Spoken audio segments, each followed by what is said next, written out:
and between the villages of Langham and Cold Overton, as you can see on the plan. The distance roughly to Cold Overton is just under 1 kilometre to the nearest part of the panels that would be set out. The red lines you see there are the application site, they're not the extent of the panels themselves. This aerial photograph does show the panels themselves, or the extent of the panels. The red line does extend further than this, but just for reference, the white mark there indicates the location of a pond. This area here is the top, the highest part of Ranksborough Hill, and there are 2 trees there which are of particular note that you'll be able to reference during the illustrations of the proposal. So you can see that the application site, or the panels themselves, are set quite a way back from Cold Overton Road. The nearest dwelling, the nearest private dwelling to these panels themselves is this farmhouse here. That's separated by about 100 metres, and there is a tree belt along this line that actually screens that property from this first field where the panels would be. The access to the site would be taken from Cold Overton Road here, adjacent to the access road. Some members carried out a site visit a couple of weeks ago, and we went into this road and met there. And the new access into the site will be adjacent to that particular road. So this is a plan that shows the extent of the panels across those fields. Those members that were on site will have seen that there's actually a grass runway strip along this area here, and also along that area. This area is an existing tree belt, as are the other greener areas. And there's a public footpath which goes, at the moment, it comes in to the site here, which is in the ownership of the adjacent racing stables. The road is, but the public footpath comes through there. And the footpath goes across the middle of this field, through the middle of that treed area, and then carries on up to the top of the hill, adjacent to where those 2 trees I mentioned earlier.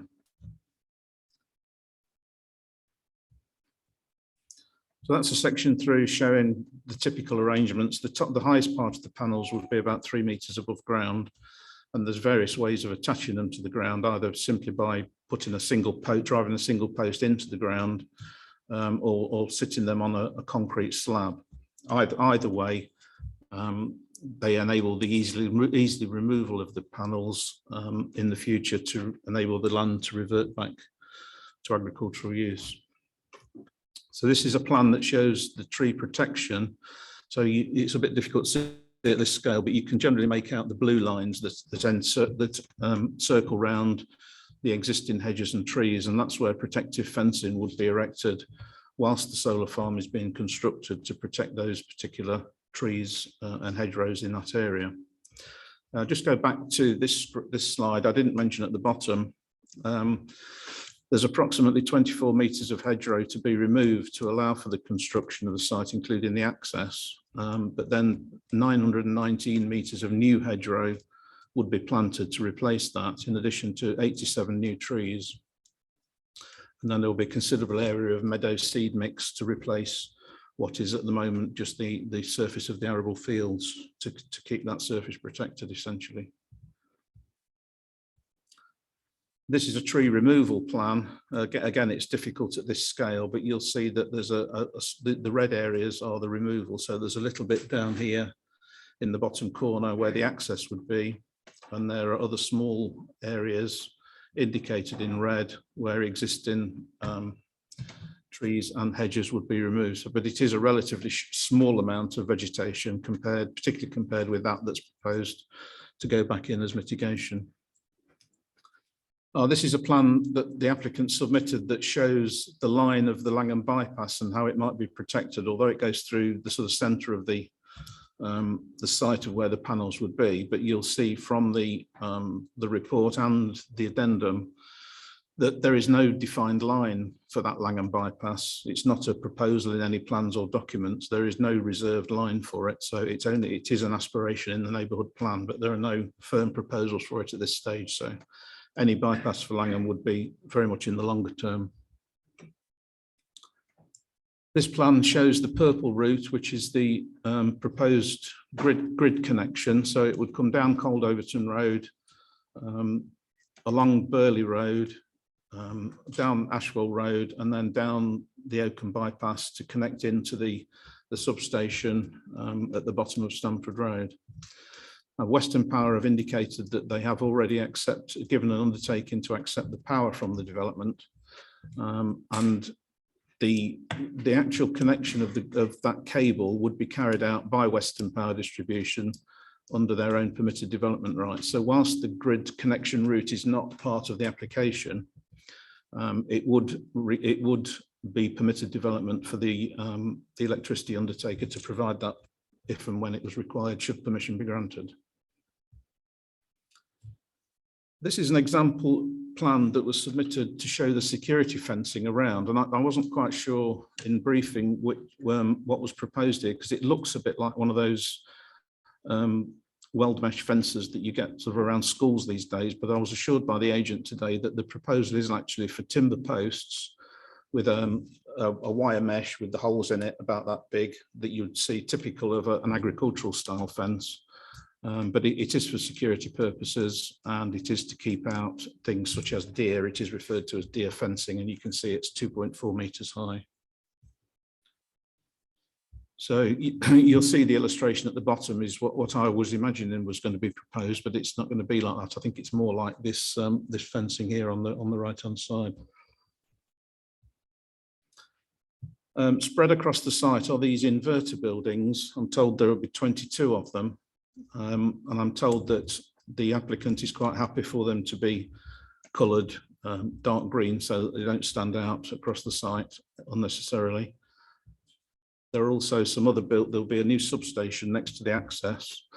The substation next to the access would, the issue of lighting had been raised across the site to make sure that there was no obtrusive lighting across the site at night, but the agents informed me that the only lighting will be actually next to the substation at the entrance when it's required for emergency purposes. So there'll be no lighting across the wider part of the site.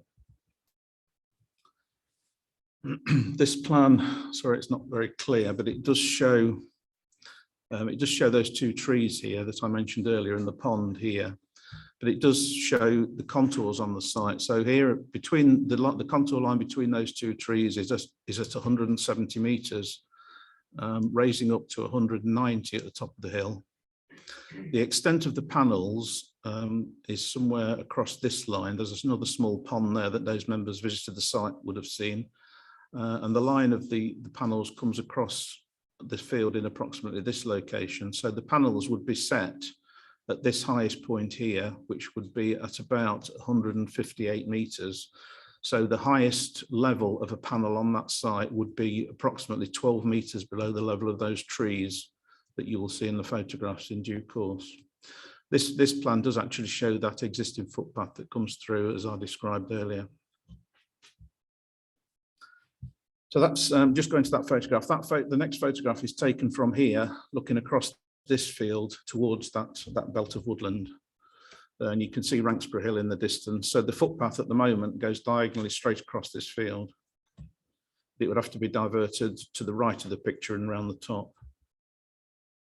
Now, those are the two trees that I referred to earlier. So the panels, the extent of the panels is somewhere across this area here, and the highest panel would be approximately 12 meters below the level of those two trees, just to give you an indication of the height that they would achieve across the site. This is part of the landscape visual assessment taken from the top of Ranksborough Hill. Those two trees would be just off to the left there. And this tree belt here is the one that the footpath comes through and up the hill that we saw earlier. That's as it is at the moment. And then this photograph shows the extent of the panels that would be seen from the top of Ranksborough Hill, both in this field here and the next one across. And then you can see the airstrip beyond that field there that I referred to earlier. And then the picture at the bottom is after 5 years, when the new hedgerow that would be planted along this near edge of the panels and the new tree planting would have matured. That's taken through a gap on the Cold Overton Road through a gap in the hedge where there's a gate. Again, you can see the two fields illustrated. That's the photograph as it is at the moment, taken on the visual impact assessment. And again, the top one is year one. So you can just see the panels in here. You can see that they're set well back from the road, and a normal driver going along the road there would struggle to get a glimpse of those. And then the bottom one, again, is after 5 years from the same view. This is a bit further up Cold Overton Road. I think those two trees are over in this direction, so the panels would be over this side. And again, it shows them there in the distance at years 1 and year 5. So you can see that they're not particularly prominent from that public road. And this is the view down from the rear of properties on the east side of Main Street in Cold Overton. And again, you can just make out the panels in that field there and that field there in the distance. And again, the photograph at the bottom is after 5 years, and it's really difficult to pick them out from that distance. And you'll see that they're set against a backdrop of existing trees and the landform well beyond, so they don't hit the skyline anywhere. List of buildings in Cold Overton. The main list of buildings are on the west side of the main street. The old rectory is on this side. It is screened partially from the site by trees around this area. There is a paddock at the back of that property owned by the property where a footpath runs through, which comes through here, and you can see the proximity of that property there to the nearest corner of the site there. So that's about 1 kilometre across there, as we showed earlier. This is looking back from the footpath back towards the old rectory there, which is the listed building. There's a couple of other properties on this side of Cold Overton, High Street, Main Street, that would get a very distant view of those panels. And then the listed church there is actually on the other side of the road.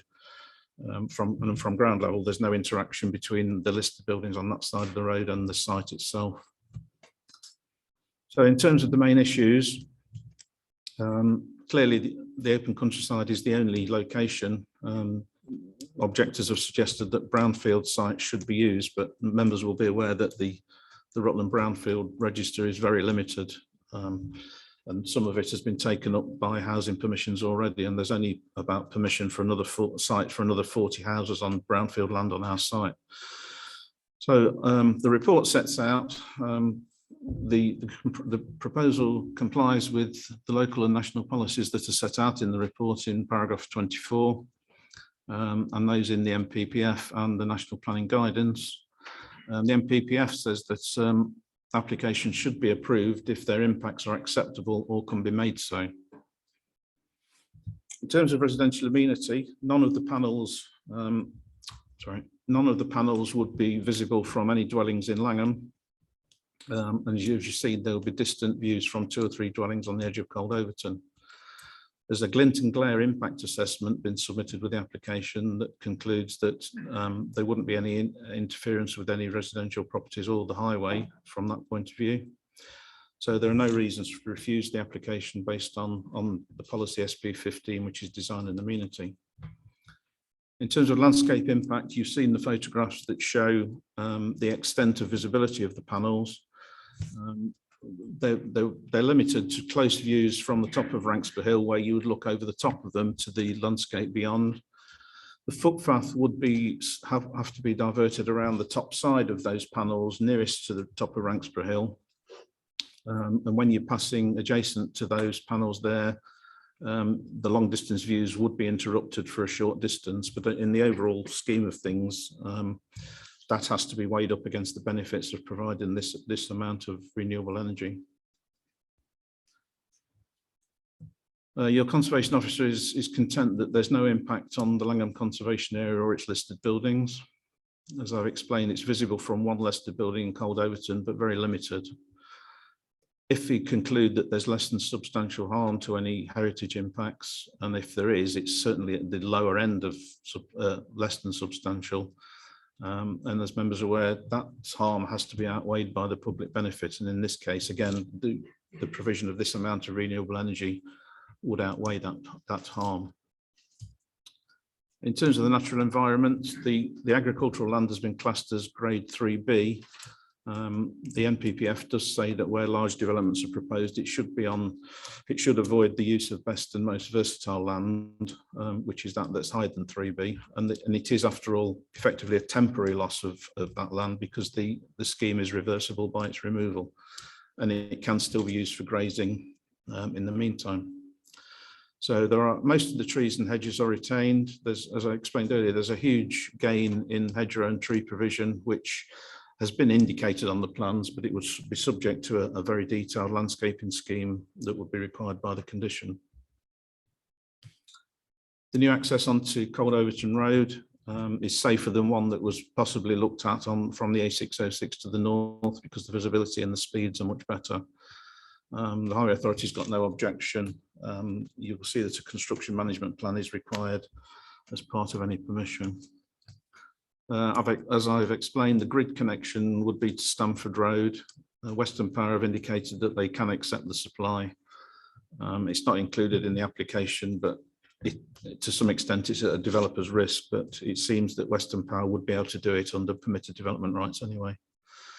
Some other issues that have been raised by the local community is the lack of consultation with the parish council and the community. There is a public consultation document been submitted with the application. It is certainly good practice to engage in local consultation, and the extent that has been carried out seems to differ depending on who's telling you what's been done. But there certainly is a document submitted that explains that some consultation has been carried out. There's also some concern about a community fund, or the scale of a community fund, but that's not a planning issue that you can take into account, because as the report sets out, that would be a voluntary arrangement between the developer and the community. I wouldn't pass the tests in the community infrastructure regs. And I've also mentioned the issue about the Langham Bypass. So it's very much sustainable development. There is a significant amount of objection to the development, but I think members can see, and certainly those that saw it on site can see, that whilst the scale of it is large, it's not particularly prominent from any particular place apart from up towards the top of Ranksborough Hill. And it will provide a significant public benefit in terms of providing renewable energy. So on that basis, it's recommended for approval. Thank you very much, Mr. Hodgett. I have 5 people who have indicated that they would like to speak on this. Just remind that you have 3 minutes to present, 3 minutes for members' questions. In the interests of openness and full account, I will be reasonably lenient on that timing, but I would ask both the speakers and members to cooperate so that we can be as near to that, given the weight of the agenda this evening. And the final point, before I call on the first of the speakers, Councillor Hemsley is here as the ward member, and as is our custom and practice, when those presentations have been made, if Councillor Hemsley would like to, he's very welcome to come and sit at the table. He can join in the debate if he so wishes. He will not be able to vote. So I hope that's clear. And having said that, I would ask Mr. Paul Wilson to come forward. Thank you very much. Thank you very much, Mr. Wilson.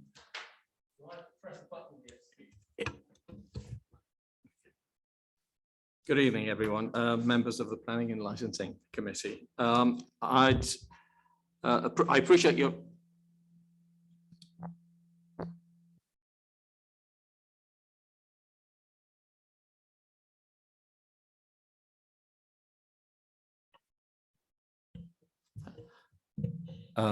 is that any better? Yes, I think it is. Thank you for your attention. I'll take a few minutes to explain why this proposed development should be rejected by any thoughtful resident of Langham, Cold Overton, and the Rutland community, and by your good selves. First, the industrial construction is too large. It creates an ugly blot on attractive, open, rolling countryside. It's entirely inappropriate for this farming countryside, which is some of the most beautiful land in England. It'll be impossible to hide it from public view from the Langham Overton Road. It is on an undulating countryside that is not suitable for such schemes. NPPF says local topography must be taken into account. There is a rise of 100 feet across the relevant area, which is unacceptable practice. Further, the rise towards Overton makes all of the area visible. It will be visible from my grade 1 listed house in Overton Hall, and will destroy the open countryside environment for other listed properties and the majority of Overton. So I don't think that the comments about Overton were well-founded up to now. The County of Rutland has not produced a comprehensive plan, as I understand, for renewable energy in Rutland, and to do so, I'm told, would take some years. Therefore, there are no actual renewable energy targets for the county. There should be no pressure to do a scheme. Solar farms should be planned based on the local authority plan and should be decided based on a rational site selection. This has not been done.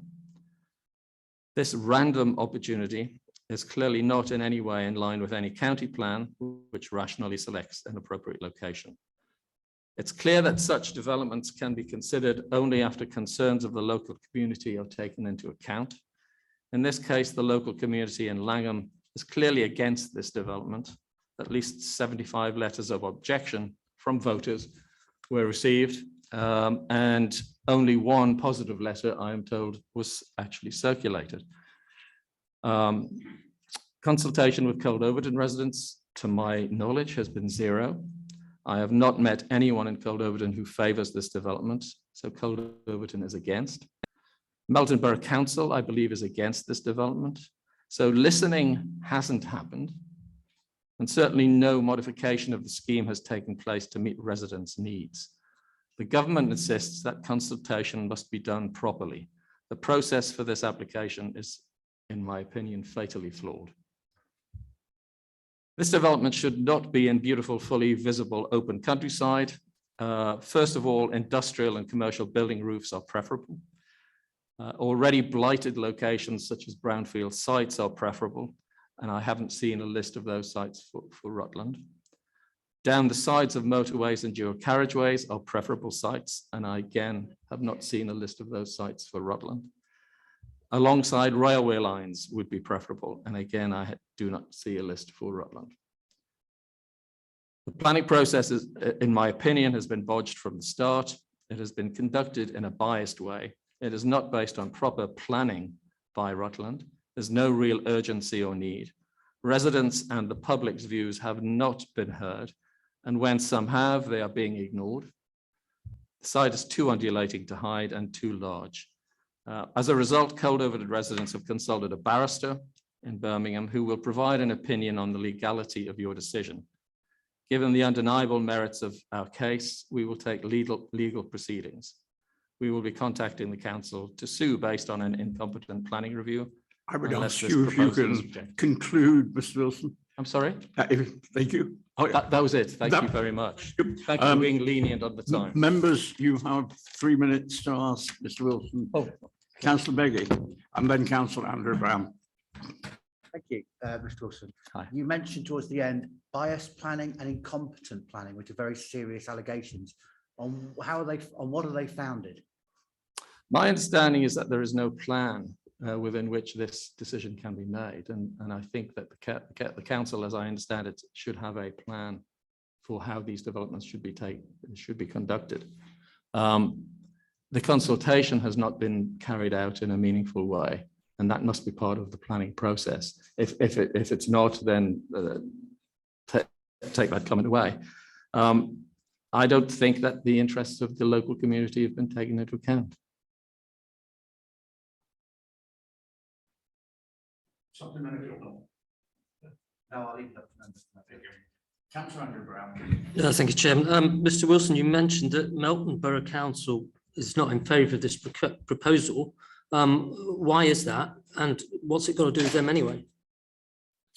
I am not aware of their reasons. I've been told by other officials that they're not in favour. It is relevant to them because Overton is part of their remit, and Overton is affected by the planning application. Any other questions from Councillor Marcox? Yeah, thank you. Yes, following on from that, in the report, it does actually say Melton Borough Council 74, no objection, but forwarded a letter of concern from a resident.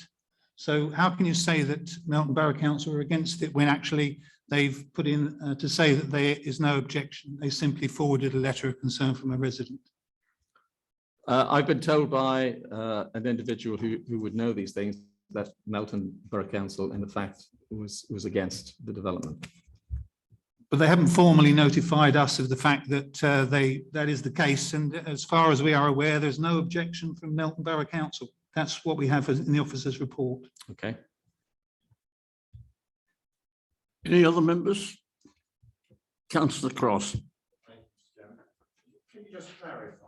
Microphone, please, Councillor Cross. Thank you. Can you just clarify that there's been no consultation with the residents of Overton? I don't know anyone who's been consulted. I have not been consulted. I happen to live in one of the Grade 1 listed properties that the planning officer referred to.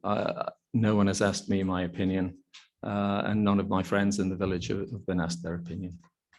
Thank you very much indeed. Thank you. Thank you. Any other member? Thank you very much indeed, Mr. Wilson. Thank you very much.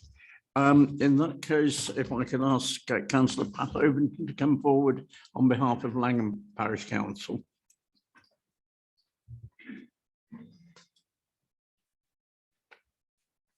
Thank you, Chairman. Good evening. I represent the views of the community of Langham as collated by the questionnaire in April 2019 when we held a community meeting, and letters to your website, one of which is from Melton Borough Council, and it does say that they are against this proposal. Please have a look on the website. You've all read the detail of the views of the 6-page document I sent to all of you. I hope you've managed to get through that. The residents support the use of solar power. They recognise that every community has to play a part in the fight to mitigate climate change, and would support Rutland County Council in fulfilling a strategy for renewable energy. This solar farm proposal, however, is not linked to such a strategy.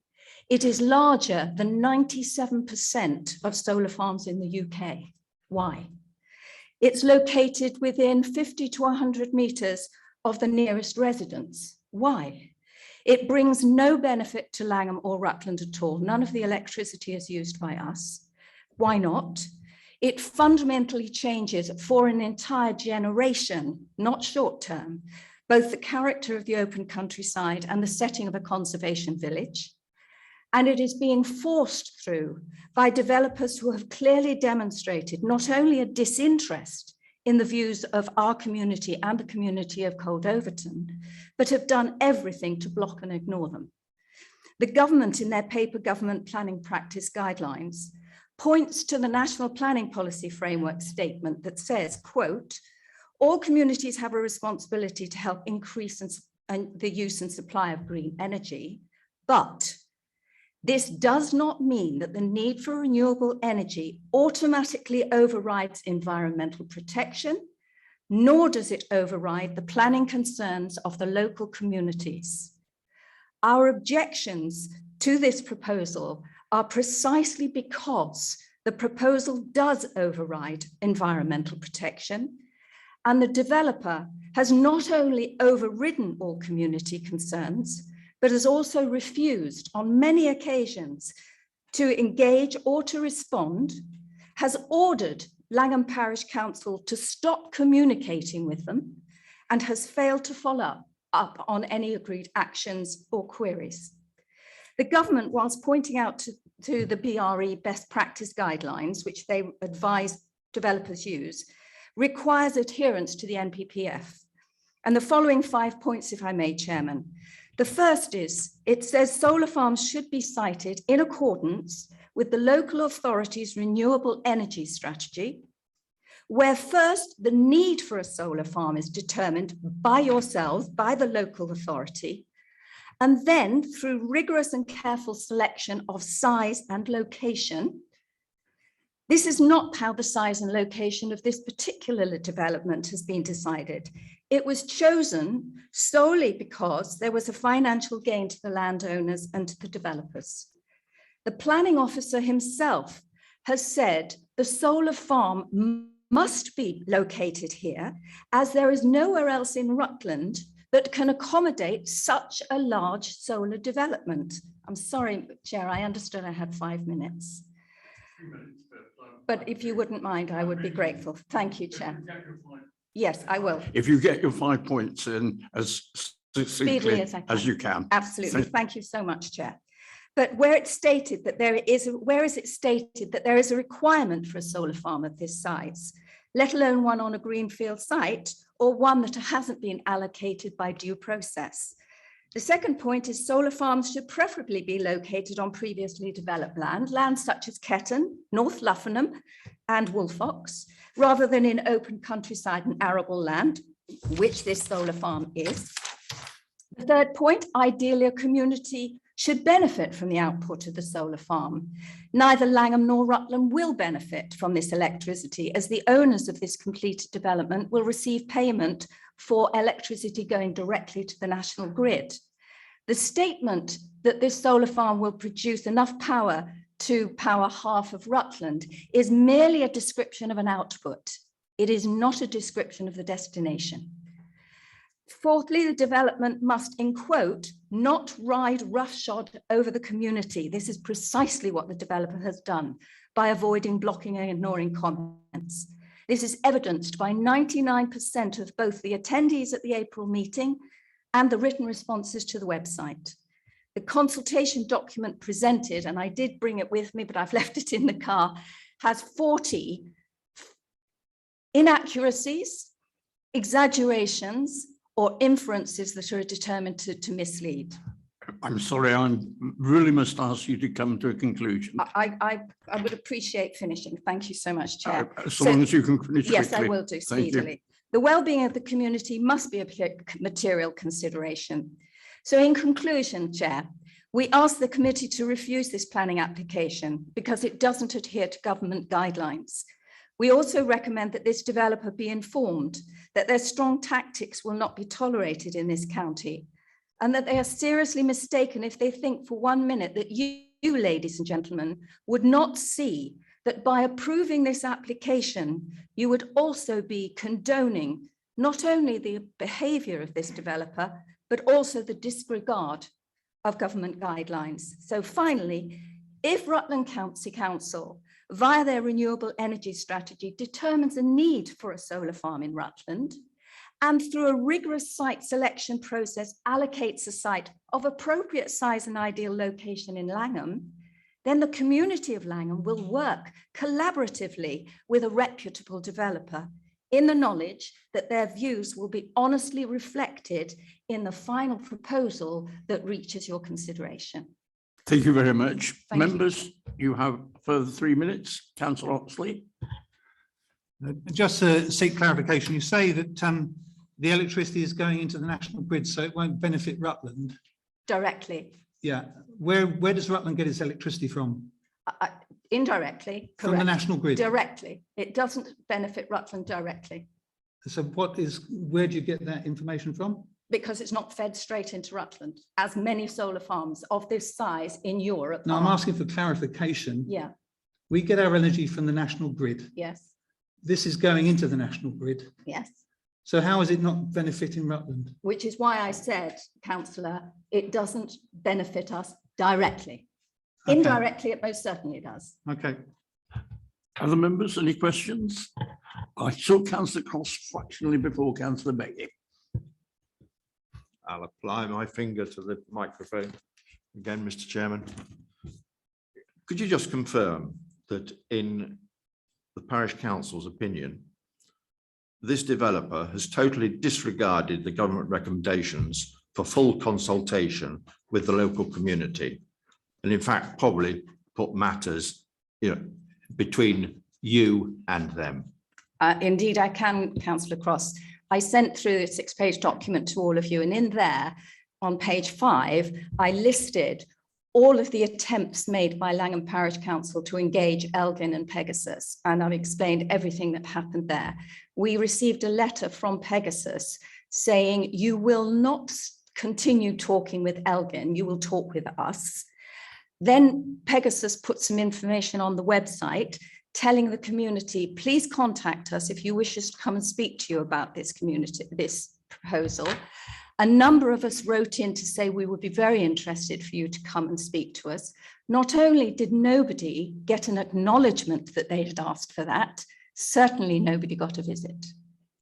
So again, it was Pegasus and Elgin putting something on the website so that they can tick the box that says, look what we've done. But actually, all they did was put that on the website, but nothing followed from it. And this is what they've done.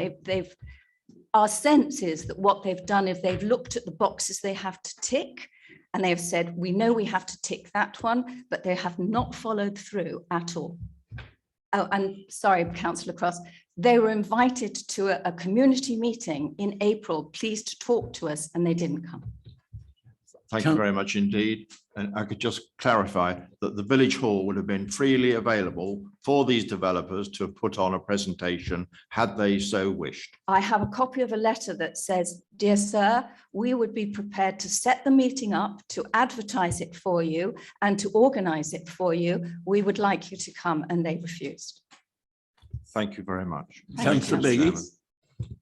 Thank you. Just 2 points of clarity, really. The comments on the website from Melton, the Melton Borough Council official response say they have no objection. The one you referred to is from Joe Orson, the leader, who is responding on behalf of a resident, not on behalf of Melton Borough Council. I would have to look at that, Councillor Beggy. I've got it in front of me. Okay. And the second one is you say that the renewable energy has no benefit for Rutland, which I understand that point of view, but is benefit for the country and renewable energy also not a good thing? It's a wonderful thing. Absolutely a wonderful thing. So why is it an issue that Rutland doesn't necessarily benefit?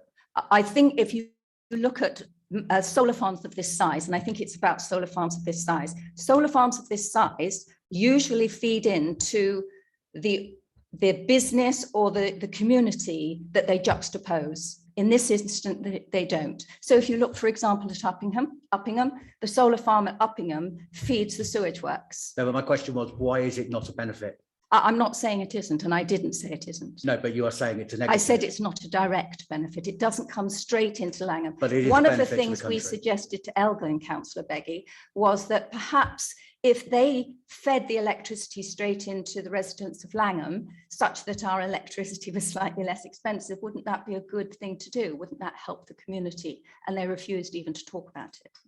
Okay, thank you. Thank you. Thank you. Well, thank you very much indeed. And I can now ask Councillor Jeremy Smith from Nossington and Cold Overton to come forward. Thank you.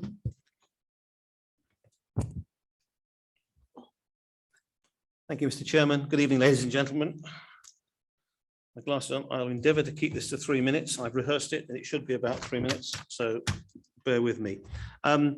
Yes, as the chairman announced, my name is Jeremy Smith. I'm both a Cold Overton resident and a parish councillor for Nossington and Cold Overton. And in actual fact, my property does directly view the solar farm. The photograph of properties in Cold Overton, my property sits to the left of those, and I have a very good view of the site. As time is limited, I will confine myself to 3 specific points regarding this application, and as always is the case, there's an element of repetition with those who've gone before. Number 1, the consultation process or the lack of by the applicant. Number 2, the visual impact on our heritage conservation village. And number 3, the scale and siting of the proposed development. To some degree, these 3 points are interlinked, but they are worthy of separate mention.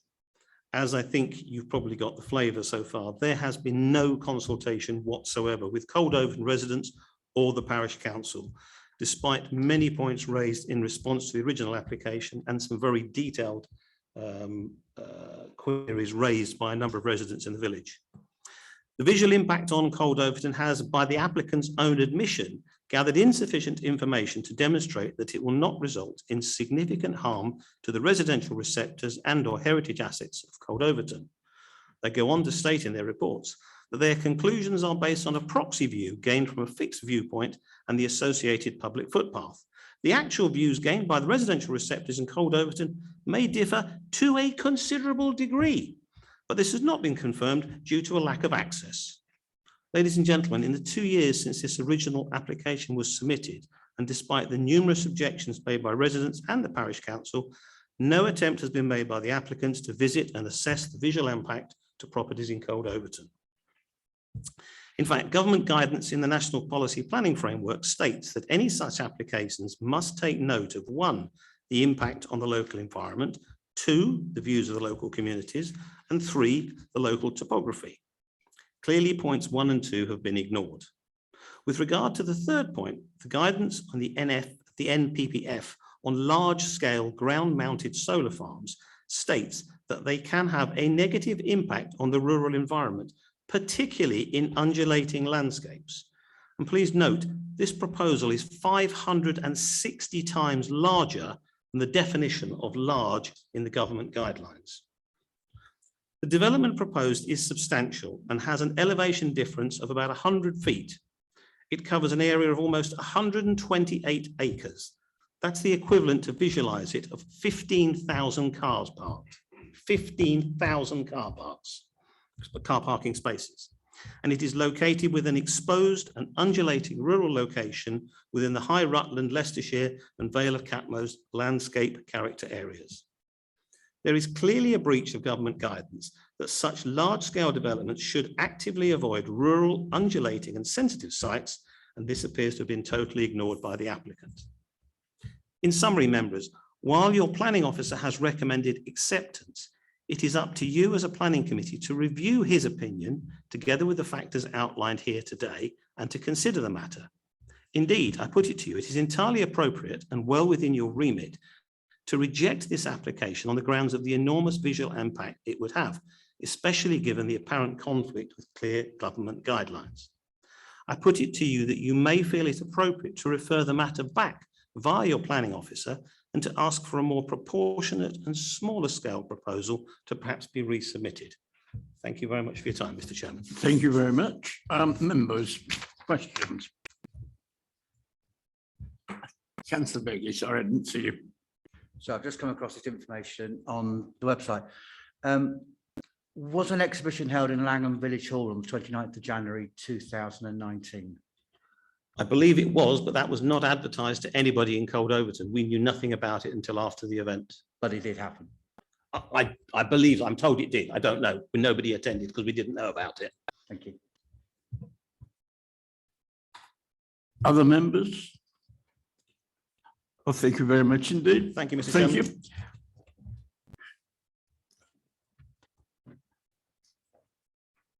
you. Councillor Oliver Hemsley, who is the ward member, of course. Thank you very much, Chairman. Ladies and gentlemen of the Planning Committee. I'll try not to take up too much time, even though I know I'm allowed to. First off, let me say that there is support for the use of alternative energy, such as solar, and there is guidance available on the process and best practice to bring any proposal forward. Langham Parish Council and myself as ward councillor think that the guidance is clear and if followed would enable open dialogue between the promoters and the parish council, local interest groups and the local community. Sadly, the guidance is not mandatory for solar farms, but interestingly for onshore wind it is. The developer Elgin Power and Pegasus have carried out a consultation with the community and there have been questions raised at the meeting. Parish Council have tried to have an ongoing dialogue with the developers, as has already been explained. I've also asked the landowner would he be prepared to come to a meeting to hear the views of the community. And to be honest, my view of the consultation is it was done so that the box could be ticked saying the community had been consulted. The villages of Langham and Cold Overton are the ones that will have to live with the development for the next 25 plus years. And if you look at the British Renewable Energy Guide, they suggest that whilst there is no specific legislation to undertake pre-application community engagement for solar farms, yet there is for wind farms, as I've said, the Department for Communities and Local Government planning practice for renewable low carbon energy strongly encourage it. And the NPPF suggests county council should encourage any applicant to engage with the local community before submitting their applications. The views of local communities likely to be affected should be listened to.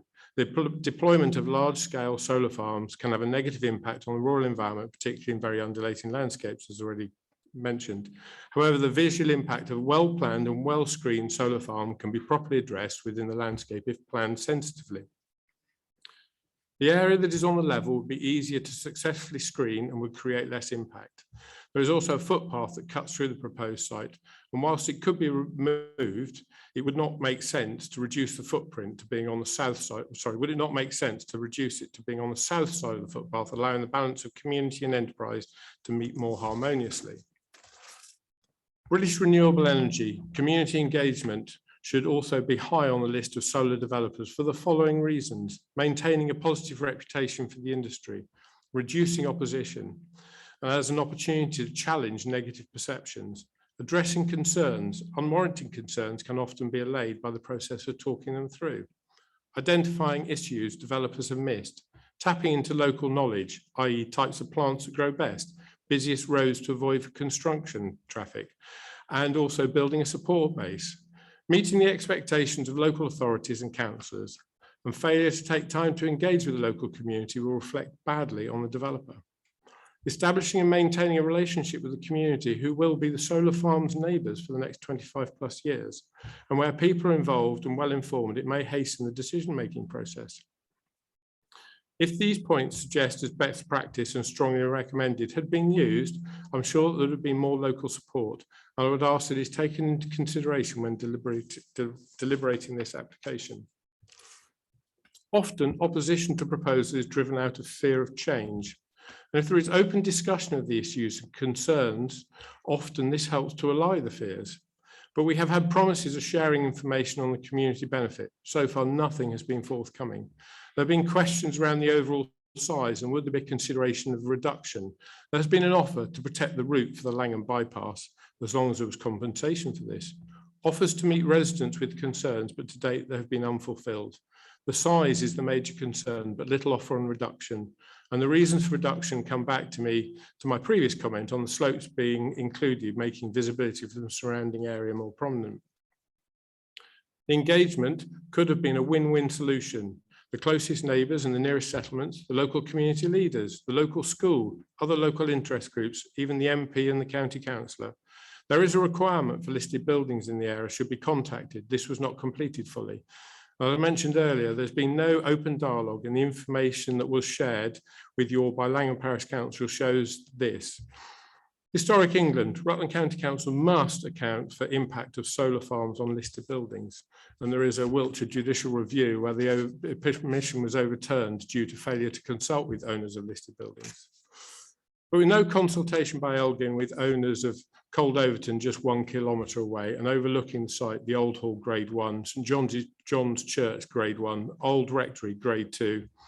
Langham, also inside the 1 kilometre radius, had 11 Grade 2 homes.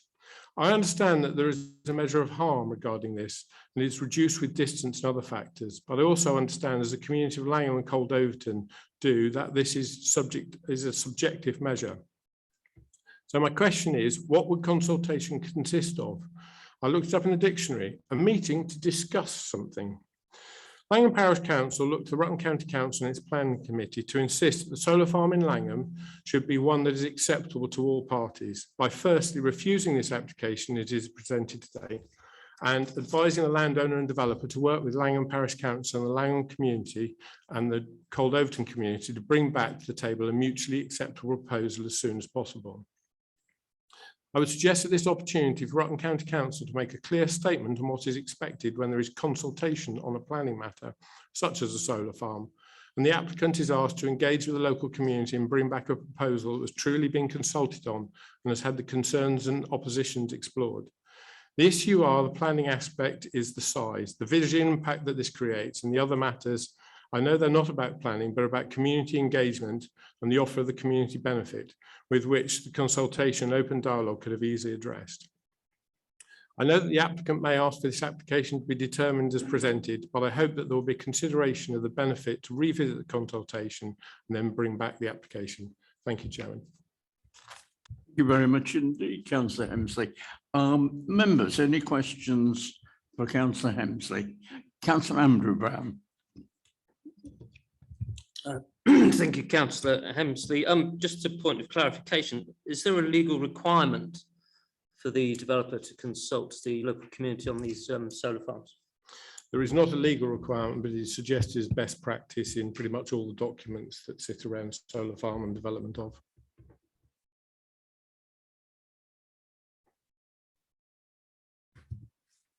I think I saw Councillor McCartney first, Councillor Cross, Councillor Beggy. I'll come down the line. Councillor McCartney. Thanks, Chair. Just to be clear, Councillor, it's your suggestion that we reject this and invite the applicant to consult with the community better and then reapply and bring the application back. That would be my recommendation. Thank you. If I'm allowed to. Thank you. Thank you, Mr. Chairman. Would Councillor Hemsley like to confirm that at this moment in time, despite the fact that this council has had two motions about the climate and environmental impact, that we have no targets for renewable energy production in the county? That is correct at this moment in time. May I ask another question? You may, yes. Thank you, Mr. Chairman. And is the leader aware that the footpath across this site is currently, there is an application to upgrade it into a bridle track, which would enable the use of another bridle track, which has a dead end on the other side of Rowcliffe Lodge? I am aware of that, yes. And should not that be determined before we start deciding upon this application, in your opinion? I believe that should be a matter considered by this committee. Thank you, Mr. Chairman. Thank you, Councillor. Councillor Beggy, then Councillor Oxley. Thank you. Thank you. Oliver, I'm just trying to get clarity on one particular point, because I think if this was rejected and went to appeal, I think this is very clear about consultation.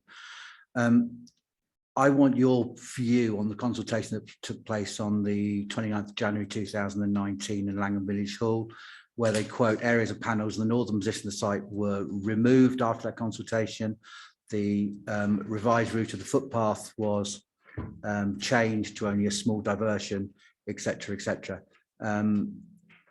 What is your view? Did that consultation take place? Is that correct? Because obviously if it goes to appeal and we, based on consultation, there is documented evidence that it was happening.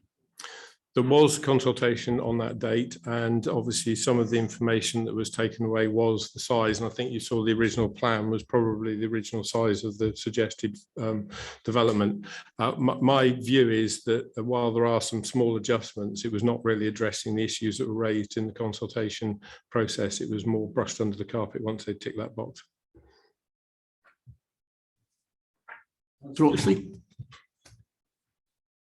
Thank you. Thank you. Yes, a couple of things. First of all, you are speaking as the ward member and not the leader of this council. I'm absolutely speaking as a ward member and not the leader of this council. It's just that I overheard Councillor Cross refer to you as the leader of the council. I think he referred to me as Oliver. Oh, no, sorry. Yes, he did on that matter, but it was on a matter regarding this council rather than this planning application. So you should be, okay. And you also mentioned in your speech that all the land should be on the level. And as someone who actually went on the site meeting, most of the land that it's sited on is on the level. In fact, some of it is lower than the hedges. And we found it difficult to see the road, and that's the advantage of a site meeting.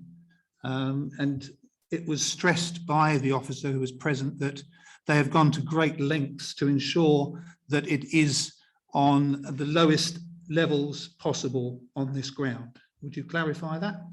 My suggestion is that it's actually the footpath remains in position rather than being rerouted, and everything to the north of that would be removed, and that would reduce that last little bit that tips up that hill.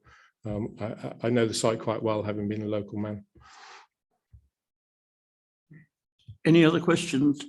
Councillor Cross. Mr. Chair, my humble apologies if I address the leader, who is the leader of the council, as the leader, and I shouldn't have done. I'd like to apologise. Thank you. I don't think in a small county like Everton there is any confusion. What Councillor Oxley perfectly reasonably asked Councillor Hemsley was what capacity was he speaking in, and I think it's absolutely clear. He made it absolutely clear in his reply. He is speaking as the ward member. Totally accept that. Thank you. Thank you. Thank you very much, Councillor Hemsley. You are, of course, welcome to come back to that seat when the next speaker has vacated it. And again, you can take part in the debate, but would not be allowed to vote. Thank you very much, Chair. Thank you. And if I could ask Mr. Guy Longley, if I've got that name correct, I hope, the agent, if he would come forward. And again, the same directions apply.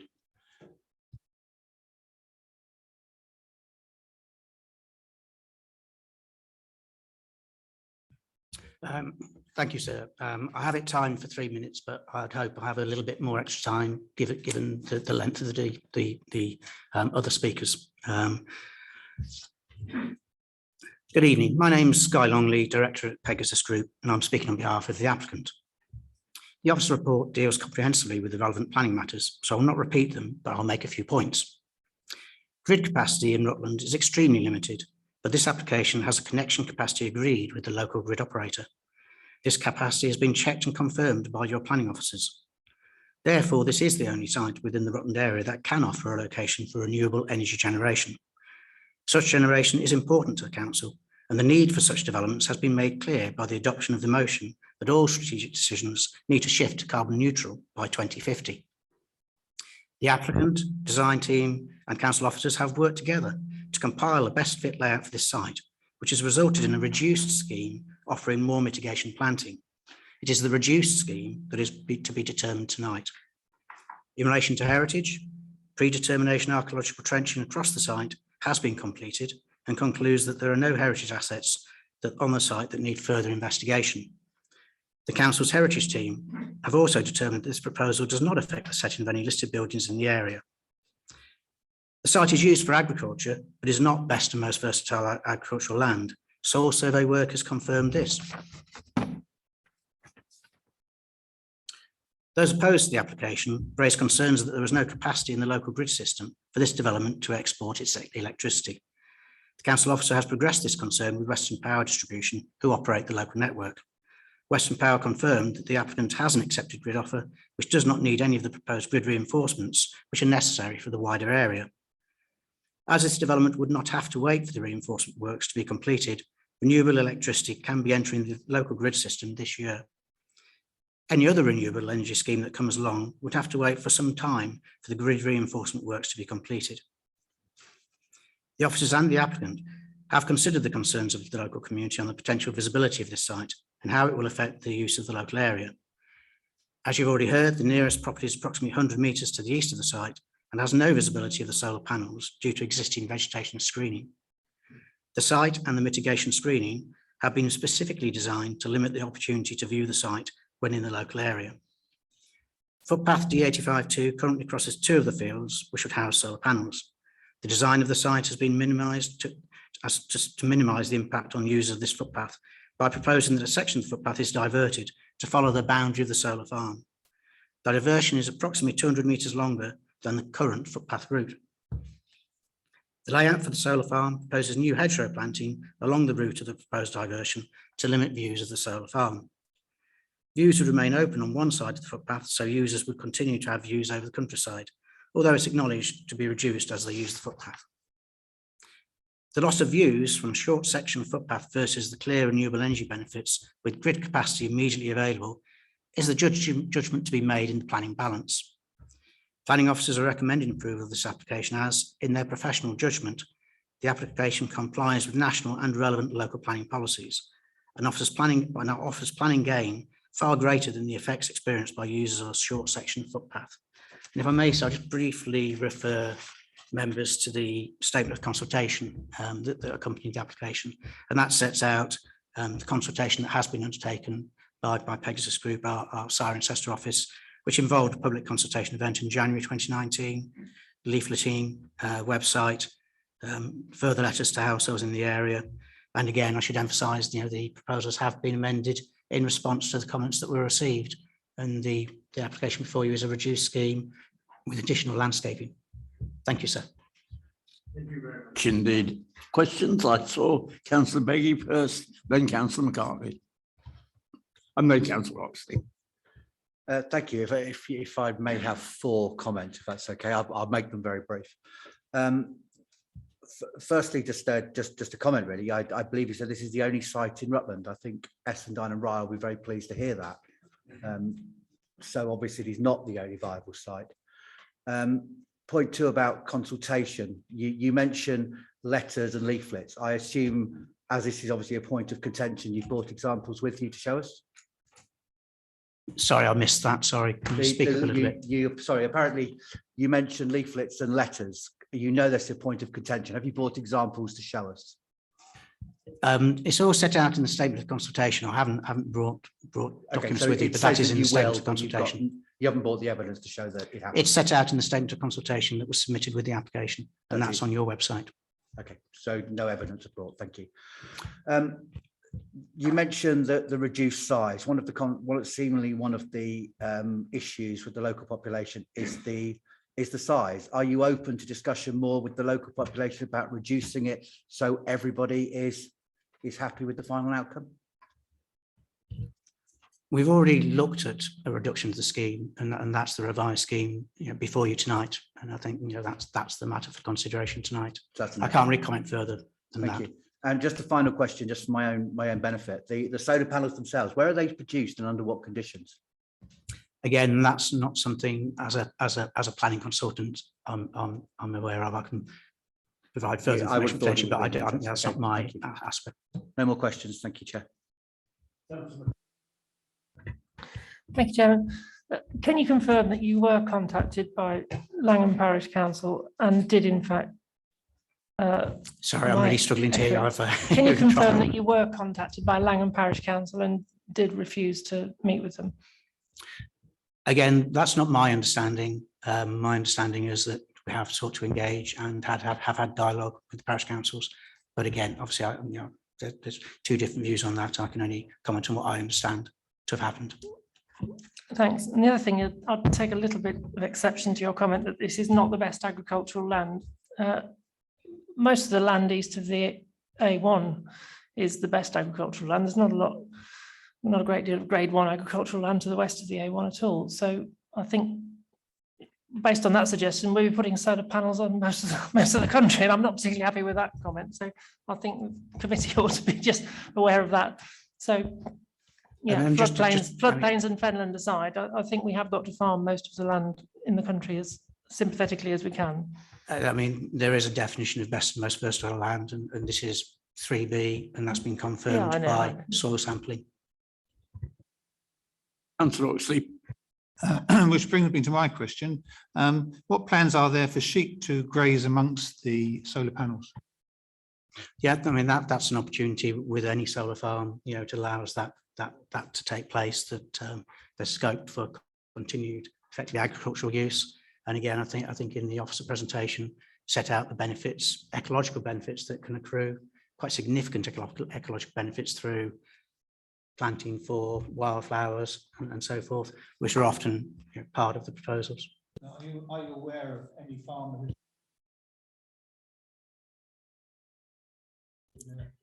I mean, that would follow with a consent. The opportunities for that to take place would be available. Councillor Cross. Sorry. Thank you, Mr. Chairman. Now, I understand you may not be able to answer this question, but I read that this is going to generate approximately 28 megawatts of electricity, whatever that is. Sounds expensive. However, is that over the life of this farm, or is it per week or per year? Now, again, I apologise that that's not my area of specialism, to be able to clarify what that is. It's a standard definition of the output from a solar farm, but I couldn't give you any further clarification on that, unfortunately. So, well, Mr. Chair, if I might continue. So as a lay person, and you've obviously read a lot about solar power production, is this 28 megawatts what the manufacturer says it might produce? Or is it the minimum that it would produce in this climate that we have at the moment? It's assessed by the providers of the panels, and it's a standard assessment that it confirms the likely output from the farm.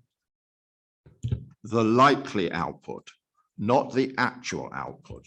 So this is the best output that a panel might produce given the best standard information in relation to panel output.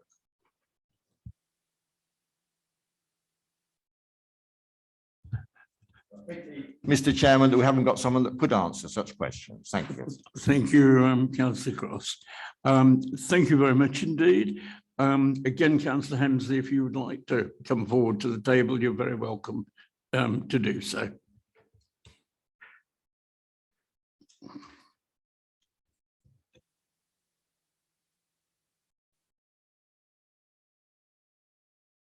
Members, before I actually throw this open to debate, I'm going to go ask for legal advice, because quite a bit of the questioning has focused on whether or not there was proper consultation.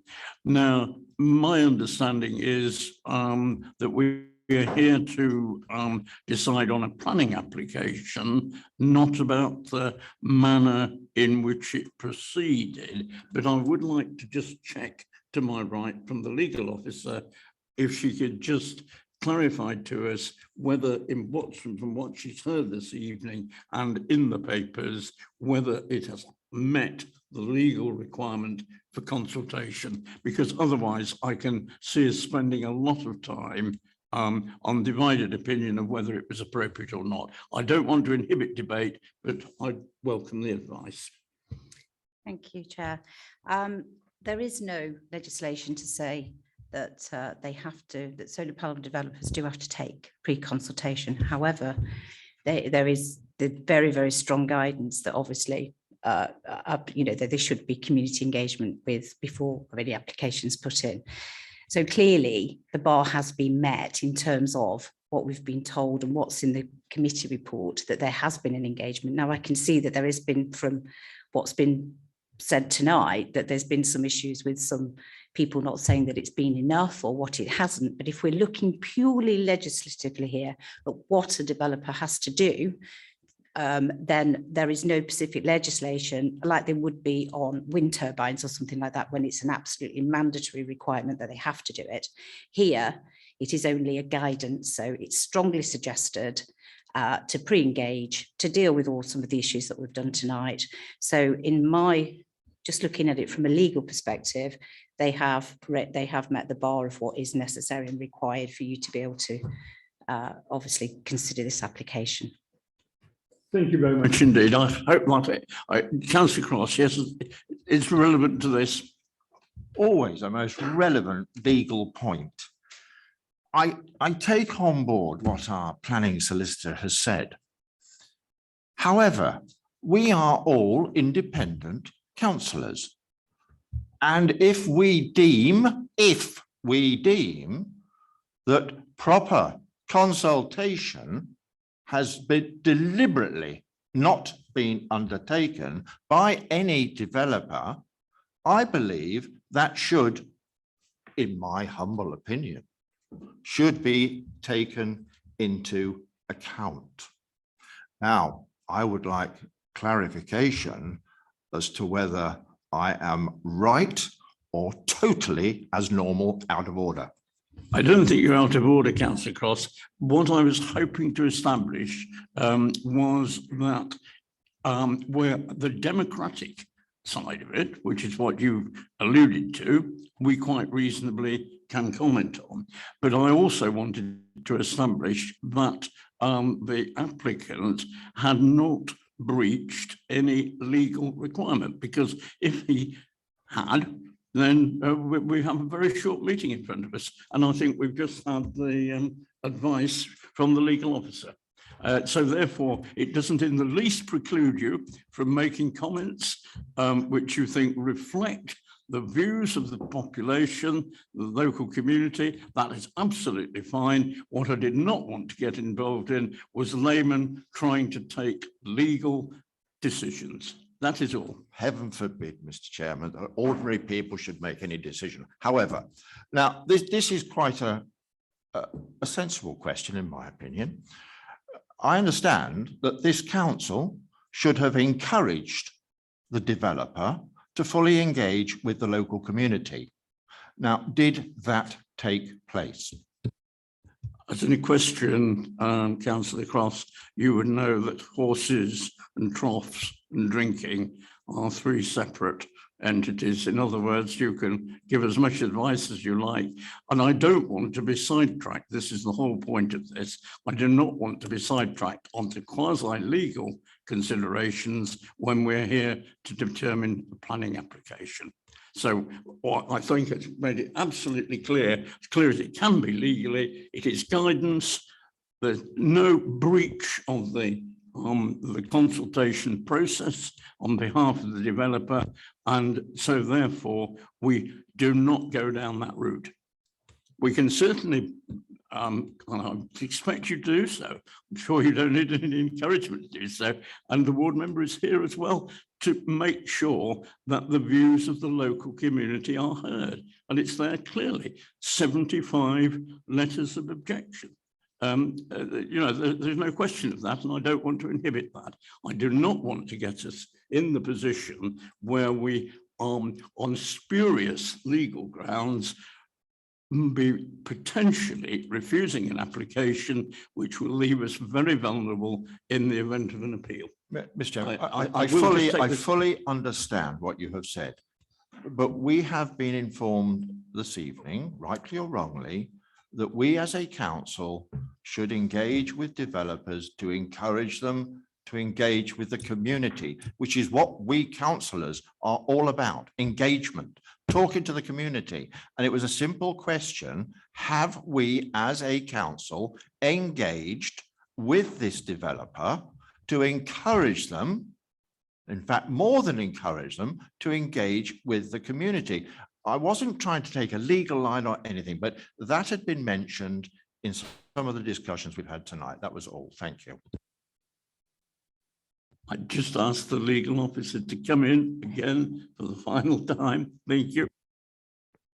Well, I can't particularly answer the question about because obviously I've not had particular dealings with the planning application and how it was involved by the planning officer. But what I can say is if we just slightly turn the question that you've asked, is that what we're looking at tonight is there's been a lot of material planning considerations that obviously have been brought into the fold by a lot of the objectors and people talking on this matter. What I'm sort of saying to you is that the fact that this pre-consultation that you're saying hasn't been done to maybe to the standard or what is required of people tonight, that would not be a valid reason to refuse an application, because it's not a legal requirement for them as it is with solar panels. So what I'm saying is that we're looking, all I'm just trying to say is that we need to engage merely on the material planning considerations in that respect. Mr. Chairman, I'm sorry, I fully appreciate what has been said. However, if we do not learn while sitting in this chamber about some shortcomings, it's a poor do. And all I'm trying to raise is it's a moral matter. And if we as a council have not done what we should have done, we should note it and make certain that the next time we do what we should do. That's simple. I'm not casting dispersions or anything like that. I'm merely raising something that I believe is of importance to the community. But thank you for your forbearance. I think my forbearance is getting pretty stretched, Councillor Cross. Thank you. Chairman, Mr. Johnson. Just very quickly, just to clarify, as a planning team, we will always encourage applicants to discuss with neighbours, parish council, etc. That's a standard, and that's what we do. It's in our guidance, and as officers, that's what we do. Clearly, the extent to what applicants take that on board is up to them. There's, as the legal officer said, there's no legal requirement to how far they go, but we do encourage it. I thank Justin for that, because I've had that exact discussion with him at a previous application, and it's very good to know that our planning department is trying to do what they should do, and therefore it is up to the developers to take note of what is requested. Thank you. Thank you very much. Members, we will now move to the substantive point of deciding this particular application. Councillor McCartney. I've got two things. Number one, to the officers, Nick, if this is rejected, what are our chances of defending the inevitable appeal? Johnson, can you answer that one? I'm going to you rather than to Mr. Hodgett, but yeah. Yeah, no, I think, to be fair, members, it depends on what your reasons for refusal would be. I mean, clearly you've got a recommendation of approval because as officers, we believe it to be acceptable. We've set out that there's a plan balance to be made, and it's for members to debate that. And if you give us, once you've come to your conclusions and following a debate, I will obviously advise you if I've got concerns about what you're proposing, but it depends on what reasons you put forward. And secondly, that's just a comment on the size of the site. It's 28 megawatts. To answer William's question earlier, that is when it's generating, it would always be generating 28 megawatts. So if you've got a 2 megawatt draw on that, it would feed 14 of those all the time whilst it's generating. So if you want to put under megawatt hours, it'd be about 90,000 megawatt hours, because there's only about 8-9 hours sunlight in an average day. Sometime, if Abby could just tell me in English what it all means, I'd be much obliged. Thank you very much indeed. But Councillor Oxley. Thank you, Chair. Yes. Now, we are this evening looking at a very difficult planning application. Witness how many people are here this evening who have concerns about it. And that's why it's been brought to this committee, so that we can judge it. And I don't think we must do justice to that. And we have to look at the officers' report, and we have to rely on the officers to give us the information that we need in order to help us in making that decision. We also were very lucky and fortunate to go on a site visit, and that was an invaluable tool when it comes to making the decision this evening. It's impossible for us, in my opinion, for some of us anyway, it would have been impossible for me to have made the decision without visiting the site. So I could stand and look in the fields where the solar panels are going to be erected. And I could look up at the hill, and I could look over towards Cold Overton and look back towards Langham. And we walked through the fields, and we spent about an hour and a half walking through the fields. We looked at the ground. We looked at what is growing on the ground at the moment. We were told, but we had to say we had the officer with us the whole time. And we were told what measures had been taken by the developer in order to minimize the impact it will have on the wider community.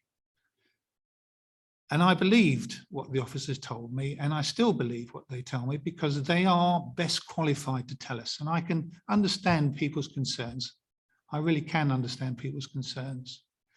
I mean, the Uppingham solar panel farm, for example, was mentioned during an earlier presentation. And that, I drove past it many times, and I don't notice it. It's there. I don't notice it. I know people who live next to it, and they say, as far as they're concerned, they don't notice it. People will, I'm sure, be concerned about it. As I say, we have to look at what is in front of us this evening, and that is what we have to make our decision on. And the officers have met with the developers. They've spent many hours talking to the developers in order to bring us this report this evening. And that's what we must concentrate on. And as I say, I'm very glad that I went out on that site meeting. And as far as I'm concerned, whilst I do appreciate the concerns of the residents of the village, when I was there, I really think I would be hard pushed to see it from the road, never mind from Langham or Cold Overton. I'll wait to hear what everybody else has to say, but in my opinion, they have gone out of their way to ensure that it will be minimal impact on the environment. And I have one question, that's with regards to sheep. I still haven't had the answer about sheep. I think because if we could I know there are opinions as to trying to herd cats when it comes to getting sheep into a fenced enclosure around solar panels, but it would be helpful, I think, if we did have some idea that the land that the solar panels are going to be standing on could be put to some agricultural use after. So that would be my question as to whether or not that is feasible or possible. Either Mr. Johnson or yes, Mr. Hodge. I think we're both going to say the same thing. Yes, it can be put to it. There's nothing to say that it will be. We won't be insisting on it, but all of the land underneath can be used for grazing, for instance, if it wanted to do so.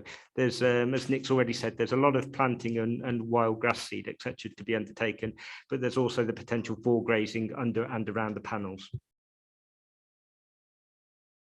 Councillor Begley. Thank you. I don't know whether this question lies with Nick, Justin, or even legal. What was mentioned in a couple of the comments was the lack of a renewables plan for Rutland. I'm not so familiar with that part of legislation, but I'm obviously very familiar with the 5-year housing supply issue and not having one and the implications that has. I wonder if somebody could clarify to me what the lack of a renewables plan means to material decision making and how that impacts from our decision making point of view. Is it similar to the lack of 5-year housing supply? Yeah, I think it's something that our policy people would be best placed to answer, but I don't think the local plan is not going to allocate sites for solar farms because we wouldn't know unless somebody came forward in a call for sites to say I've got some land for a solar farm, but we wouldn't normally allocate land for a solar farm as we would do for housing because we don't normally know which land is available.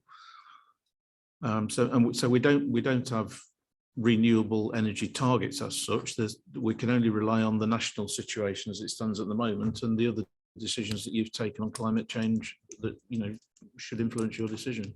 I think my question, Nick, was effectively, is the lack of a renewables plan a material planning consideration when looking at this application? No, it's not. You need to determine this application on its merits. The report points out that the MPPF actually says that an application for planning permission for a solar farm, and this is on third of the way down page 20, paragraph 158, the MPPF, local planning authorities should not expect applications for renewable energy to demonstrate the overall need for the energy and recognise that even small-scale projects can make a valuable contribution to cutting greenhouse gas emissions. And local authorities should approve the application if its impacts are acceptable or can be made acceptable. We've concluded in this case that the visual impacts assessment that you've seen and the mitigation that's proposed and the distance that separates it from communities and the road, we feel that in this case it's acceptable. No, thank you. I'm just trying to understand on what basis I have to make a judgment. Can I just ask one more quick question? I think I know the answer. Can I presume of the many questions the developer didn't answer, one of them was about the production and the condition of production of solar panels. Can I assume that that's also not a material consideration? Thank you. Sir Andrew Brown. Thank you, Mr. Chairman. There's been a lot of talk about using agricultural land for this project. Clearly, it's going to return into agricultural land after the end of the use of the panels. National government policy has no interest in food production in this country. I'm being incentivized to take half my farm out of production, and the government's paying me to do that. So that's a bit of a non-starter. in my opinion. There's nothing to stop this farmer from planting miscanthus or short rotation coppice on this land to then cut it, dry it and burn it in a power station such as Drax to generate energy, albeit in a much less efficient way. So that, I think, would have a bigger visual impact because both of those are taller than the panels that are proposed. So I just thought I'd throw that into the mix. I say Councillor McCartney and then Councillor Cross. Thanks, Chair. In our addendum report, we've got operational period of 30 years. Is this setting a condition on the applicant that the site will close at 30 years? Because if I was an applicant and I had a solar installation, I would be looking to get 30 years plus out of it and look after my panels as well as I can and allow them to generate for as long as possible. Or does the door close at 30 years and then it must be removed? Yeah, the application actually requested a period of 30 years for the solar panels, because after that time they do become ineffective and either have to be replaced under the terms of a new permission, or the condition that's already in there requires them to be removed. That additional point in the addendum was actually raised by the agent, and they suggested that we perhaps should add that additional condition to make sure that that the permission does expire at that time, similar to the way a minerals permission would do, so that there's some certainty as to when it does actually expire, and they don't remain, if you like, in the longer term. Well, and the applicant saying, well, no, they're still producing electricity when really it's not, and it would be more difficult to enforce. So if there's that specific cut-off period, like there is with a quarry operation, then I think that's appropriate. Other members? Councillor Cross. Thank you, Mr. Chairman. Again, on page 20, low carbon energy, and I've got nothing against low carbon energy, providing it is sustainable, is actually low carbon, and does say what it says on the panel or the turbine. Now, low carbon energy generating developments will be supported where environmental, economic and social impacts can be addressed. Now, to me, the social side of that, which means the community, and I'm afraid that is very important to me. And I do not believe that any of those conditions can be demonstrated from this particular solar farm. And indeed, the representative from the development company, would be unable to answer most of those questions. So I point that out. I think I will rest because I'm sure someone else would love to jump in. Yes, thank you. Councillor Gordon Brown. Chair, thank you. First of all, I'd like to thank the officers for responding to a series of questions which we've asked regarding some of the detail on the project, and that clarified many issues. Coming back to the decision, I'd just like to ask the legal position on this. If I read correctly, the guidance we have a responsibility to increase the use of supply of green energy. There's a fundamental requirement for us to do that. Subject to it meeting the environmental protection and planning concerns. Now, the planning concerns bit that I'd like to question. I presume that means material planning considerations that, as trained councillors, we all know and understand. So is that correct? So I'll come back with some. Absolutely, that's what I was saying. What was being raised by objectors, the material, the visual amenity, and those sorts of detail. Yeah. So it's the material planning considerations. Just on the, and I don't want to labour the point, but I note that pages 8 to 13 of the statement of community involvement, the applicant has made a number of changes after having talked to the village. I think Councillor Beggy pointed out the village hall meeting, and they go through that in quite a lot of detail in pages 8 to 13. And I'm sure Councillor Cross will have read that and recognise the points raised. In particular, they reduced the amount of solar panels by 10% and changed the footpath following that consultation. I think that's a relevant point in relation to the question asked of Mr. Johnson earlier this evening. I think the concerns I have with this development are particularly around the ecological, environmental issues. And I think the issue really comes to the landscaping. Now, I think we've got a very clear requirement for a landscaping plan to be approved by the council after, if the application is approved. I would just ask that we note that if it is approved, that I would certainly look for that to be a very comprehensive review of that application to make sure that it does meet the needs of the community, number one, in terms of creating barriers between the visual aspect, and also from an ecological point of view, making sure that we maximise potential biodiversity. Now, I was slightly concerned about just mixed grass use or mixed grass seed going into it.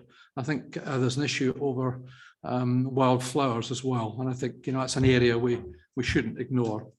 So those are the two areas I'm particularly concerned about. Maybe Mr. Hodgett or Mr. Johnson might to comment on that later. The other one I was concerned about was TPO and trees, but I think that's now been clarified. There's a tree plan. Again, that'll be approved by officers in due course. And ultimately, if there's a TPO required, that'll be put in place. Satisfied with that. The electrical connection has now been satisfied, and that's a Western Power issue, no longer a material planning consideration. Therefore, that comes out, although it's in our SP18 as a material planning issue. And then finally, the lighting is an issue which I know I've raised. And I think it's very important that we, as part of conditioning and that the lighting is absolutely minimised. As I understand, it's only the entrance to the site, but that's got to be minimised. And I would certainly hope it's off when it's not being activated for requirements, because clearly there's no requirement for that lighting to be on in normal circumstances, I would have thought. Maybe Mr. Hodgett can comment on that. The agent confirmed that it would be low-level lighting to the substation near the access, and the lighting would only be required for emergencies because normal visits would be during the daytime, so it's not something that would be on all the time. But so if members resolve to grant permission, we can make sure that we either add or tidy up the conditions to make sure that there is no other lighting across the site other than that, as they have confirmed, without the need for further approval. Good, thank you. That's exactly the sort of comment I was expecting. And I think the landscaping treatment was the other one. So that's the only comments I've got. So I really look, if we do approve it, that we are very clear about the landscaping requirements and the ecology and the lighting. Those are the three concerns that I have. Councillor Beggy. So I would just like to maybe suggest a addition to what Gordon was saying, is that I know we've discussed about this previously with Greetham, whether or not that landscaping is approved in conjunction with the ward member, who is not only local but who's also dabbled in gardening.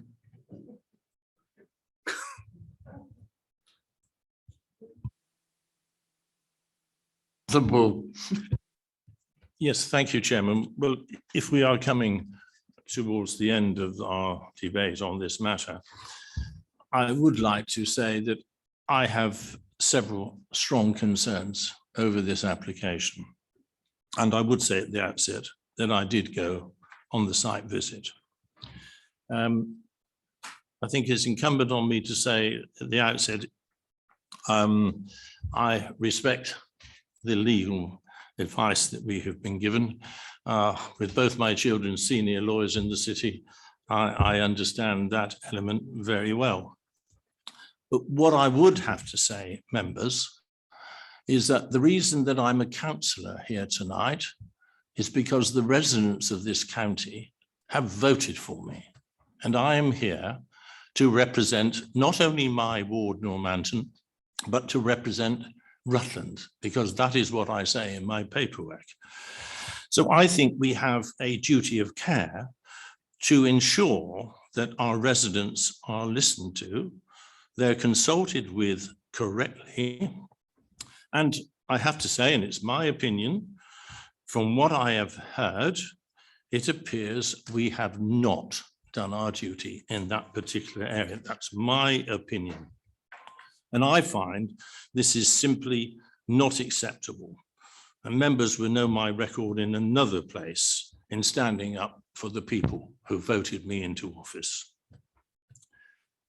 So what have we heard? We've heard that the site has a 100-foot rise. It's undulating. It's not flat in any way.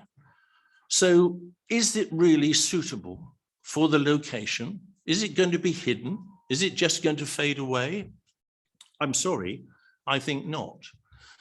If you want to see examples of flat land with vast acres of solar panels, take the Peterborough train to London. And on your left-hand side, as you go down, you will see acre after acre of solar panels in flat land hidden from view. And that works, and the local community accept it. So there is, I believe, an unacceptable impact on Langham and its surrounding areas, without doubt. The other thing which we should not discount, we mentioned the bypass. Now, some members who are new to this council will not be aware, but nearly 20 years ago, I was the lead member for this county in our bypasses. And we had two.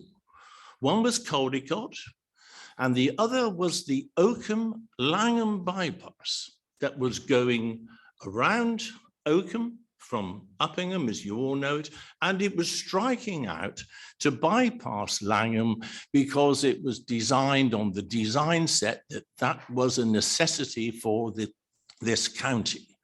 Unfortunately, there was not the finance available to do the whole job. Caldicott is still on the list somewhere. It was 917, would you believe, in the country, but it was on the list. And we had to modify the Oakham Langham bypass to what it is today. But the intention at that time, in a future period, was to do the job as it was originally set out and approved. So that is, I grant you, is not perhaps key to the application, but members should be aware, and I may ask officers as to what is the implication, should that be an application in the future for a bypass around Langham, what is this application doing for us tonight? The other one that concerns me is the glint and glare aspect on a bright sunny day or even a cloudy day. And I would have to ask members as to what is your personal understanding of glint and glare. And again, officers may have certainly a better understanding. It is in the written words, but what do we really understand, members, about glint and glare on a solar farm of this size? Do we really understand? What I can tell you from my own limited experience on my travels around Germany many years ago, 10 miles away, I would be saying, what is that on the horizon? And it was explained to me that it was a solar farm. So you can see it in the sky from a long way away. So what it's going to do on the local impact? Do we really understand, is what I'm saying, what we are passing this evening and its impact on the residents? We talk about screening. Well, I'm not a farmer, but I have farming background in my family. And I view the hedges on that side as mostly unattended. Certainly they've not been laid in the traditional way. And there are indeed many gaps. And we're told that, and this is no no criticism of officers in any way, shape or form. I think they do a very good job. But we're told there's going to be 919 meters of new hedging. Well, if you, as you exit tonight of this entrance, take a right, follow the boundary around this council property, come in the door which you would have exited when you were having your vaccinations, and go down to our new car park. And I doubt whether 919 meters of hedging would actually cover that area. So on a solar farm of this area, I'm sorry, I have to question the adequacy of the hedging. And also 87 trees.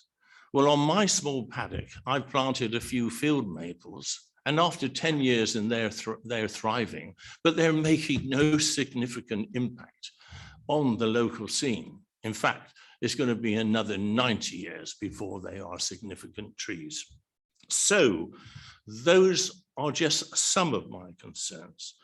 So I'm sorry, members, in conclusion, I don't think this application is right for Langham and its area in its present form, because I think there is an opportunity for this to be revisited, probably much smaller.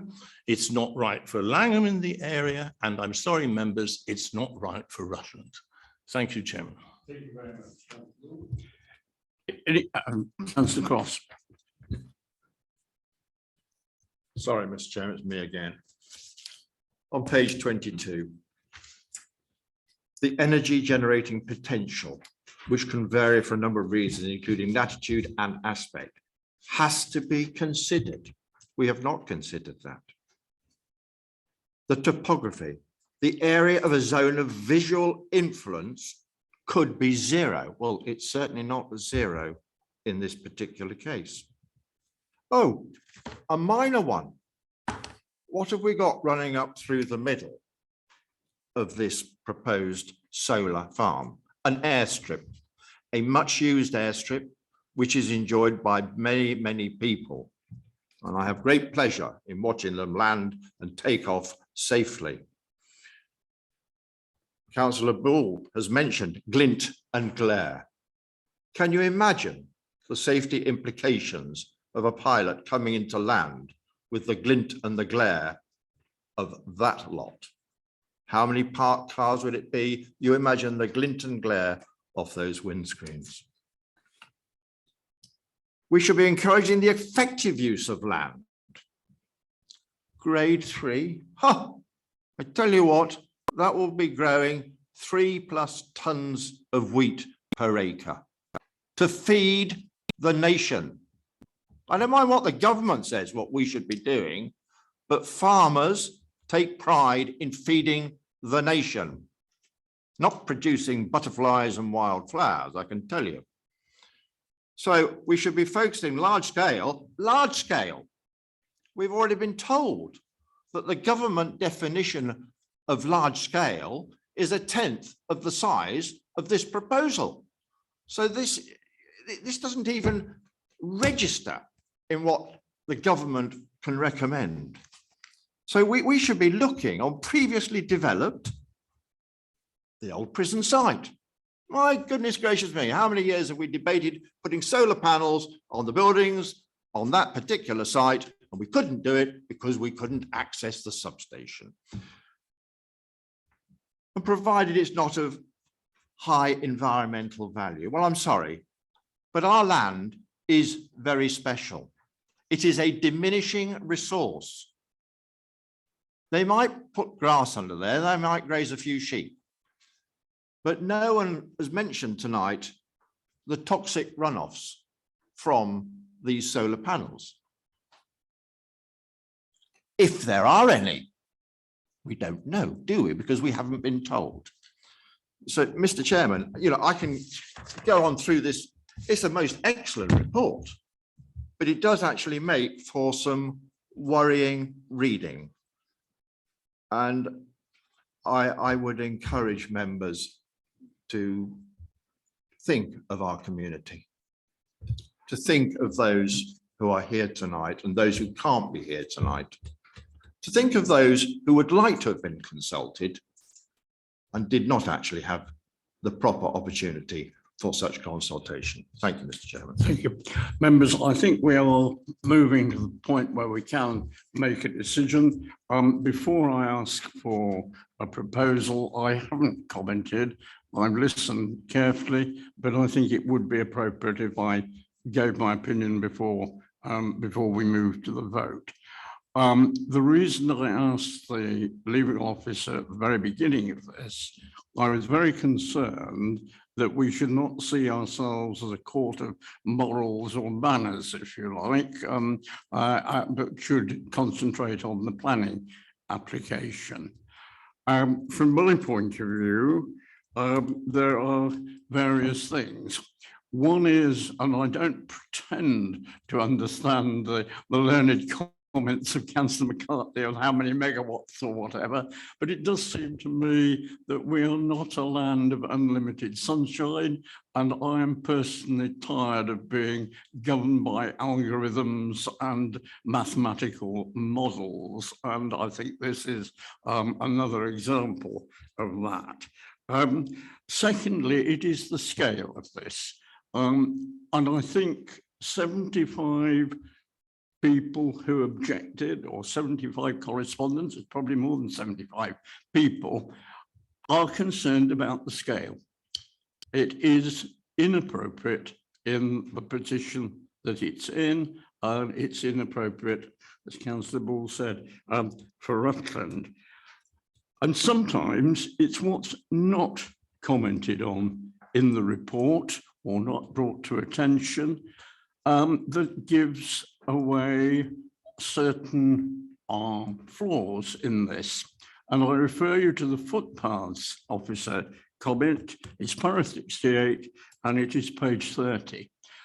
It is perfectly clear that if you're looking about the relationship of this development to the local community, irrespective of possible upgrading to bridle path, either you go into a complicated footpath diversion legality, or you basically bring the footpath through pretty high, unattractive fencing and solar panels. There seems to me no doubt that there is a lack of enjoyment, and well-being is one of the things that we in this council have put our faith in. And well-being means that you can go out and enjoy the countryside. And when you're looking at weighing up public benefits against various other things, then perhaps we ought to be considering the well-being of the communities most effective, let alone walkers who come from further afield to enjoy that. And finally, this Ranksborough Gorse, fortunately, is there as a very memorable artist, Lionel Edwards. And so we have evidence that at least one important artist considered that landscape significant. I think personally, I'm looking now for a proposal. I think the applicant should go away and consider something more in keeping.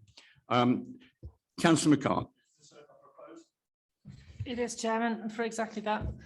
I think that's one of the poorest deputations I've heard from an applicant's agent since being on this committee. So I think we ought to invite them to go away, think again, do some proper consultation, and then bring the application back to us. That's my proposal. Sorry, you are proposing? I'm proposing that we reject this and invite the applicant to come back with a renewed proposal following more consultation.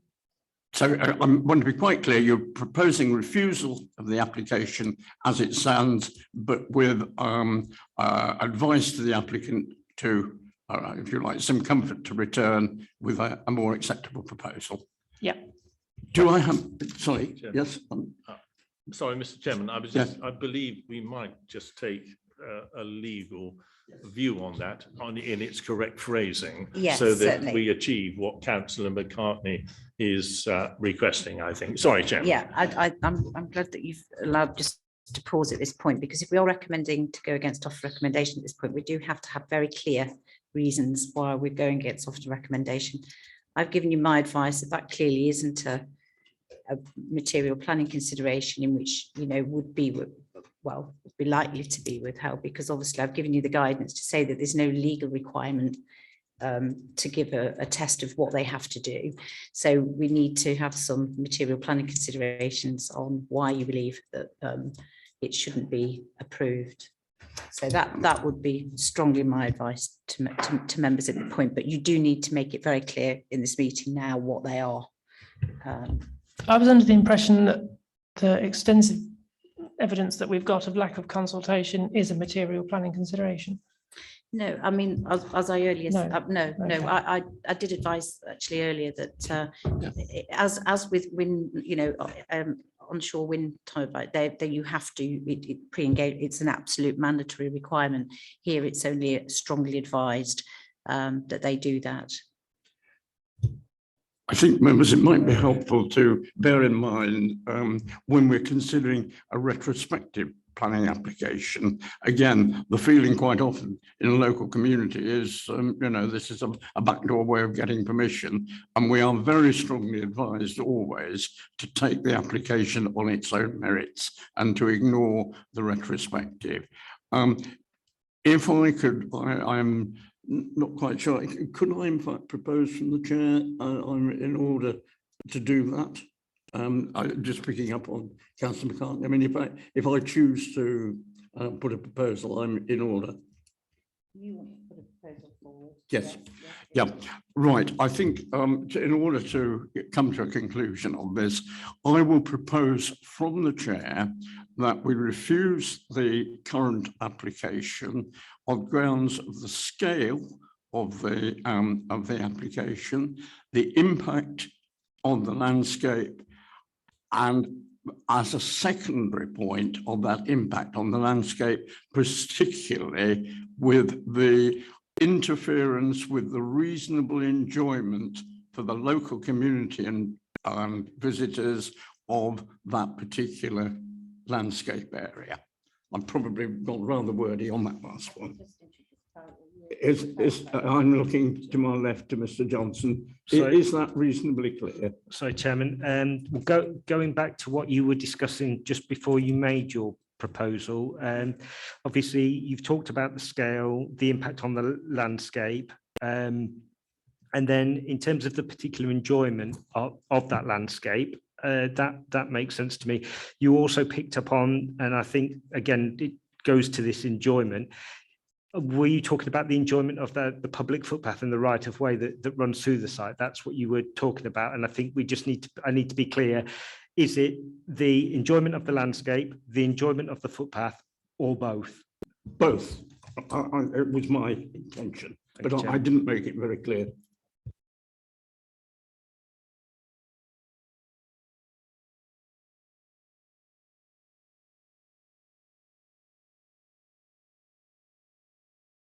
Now looking for a seconder for that. I saw Councillor Cross fractionally before Councillor Bull, and so those in favour of the proposal to refuse, if you could please indicate.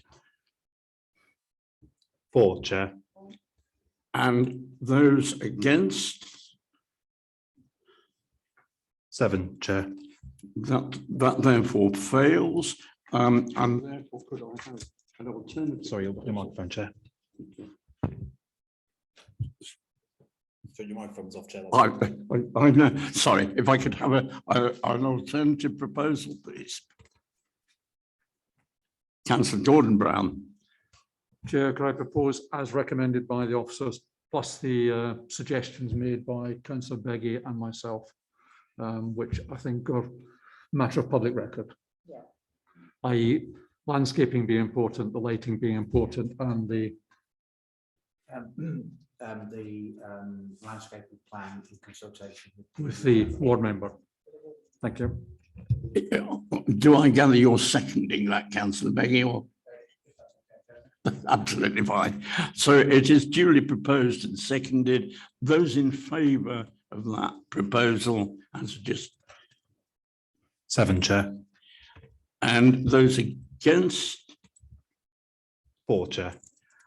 So that is duly carried, and so the application, sorry, I missed my iPad. That is duly carried. The application is therefore approved. At this point, I would say that if members of the public who wish to depart, do so. If members of the committee wish to take a comfort break, I will give a maximum of 5 minutes for that.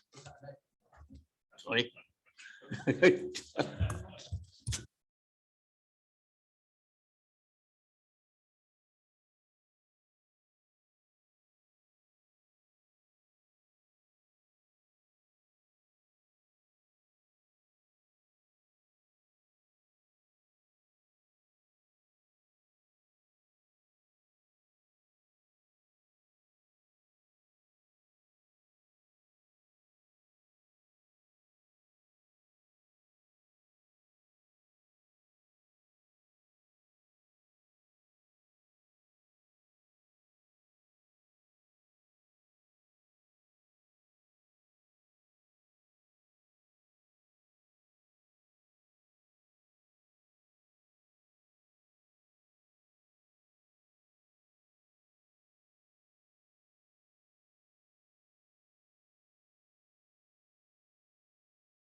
Right, it's the Nick Hodgett show tonight.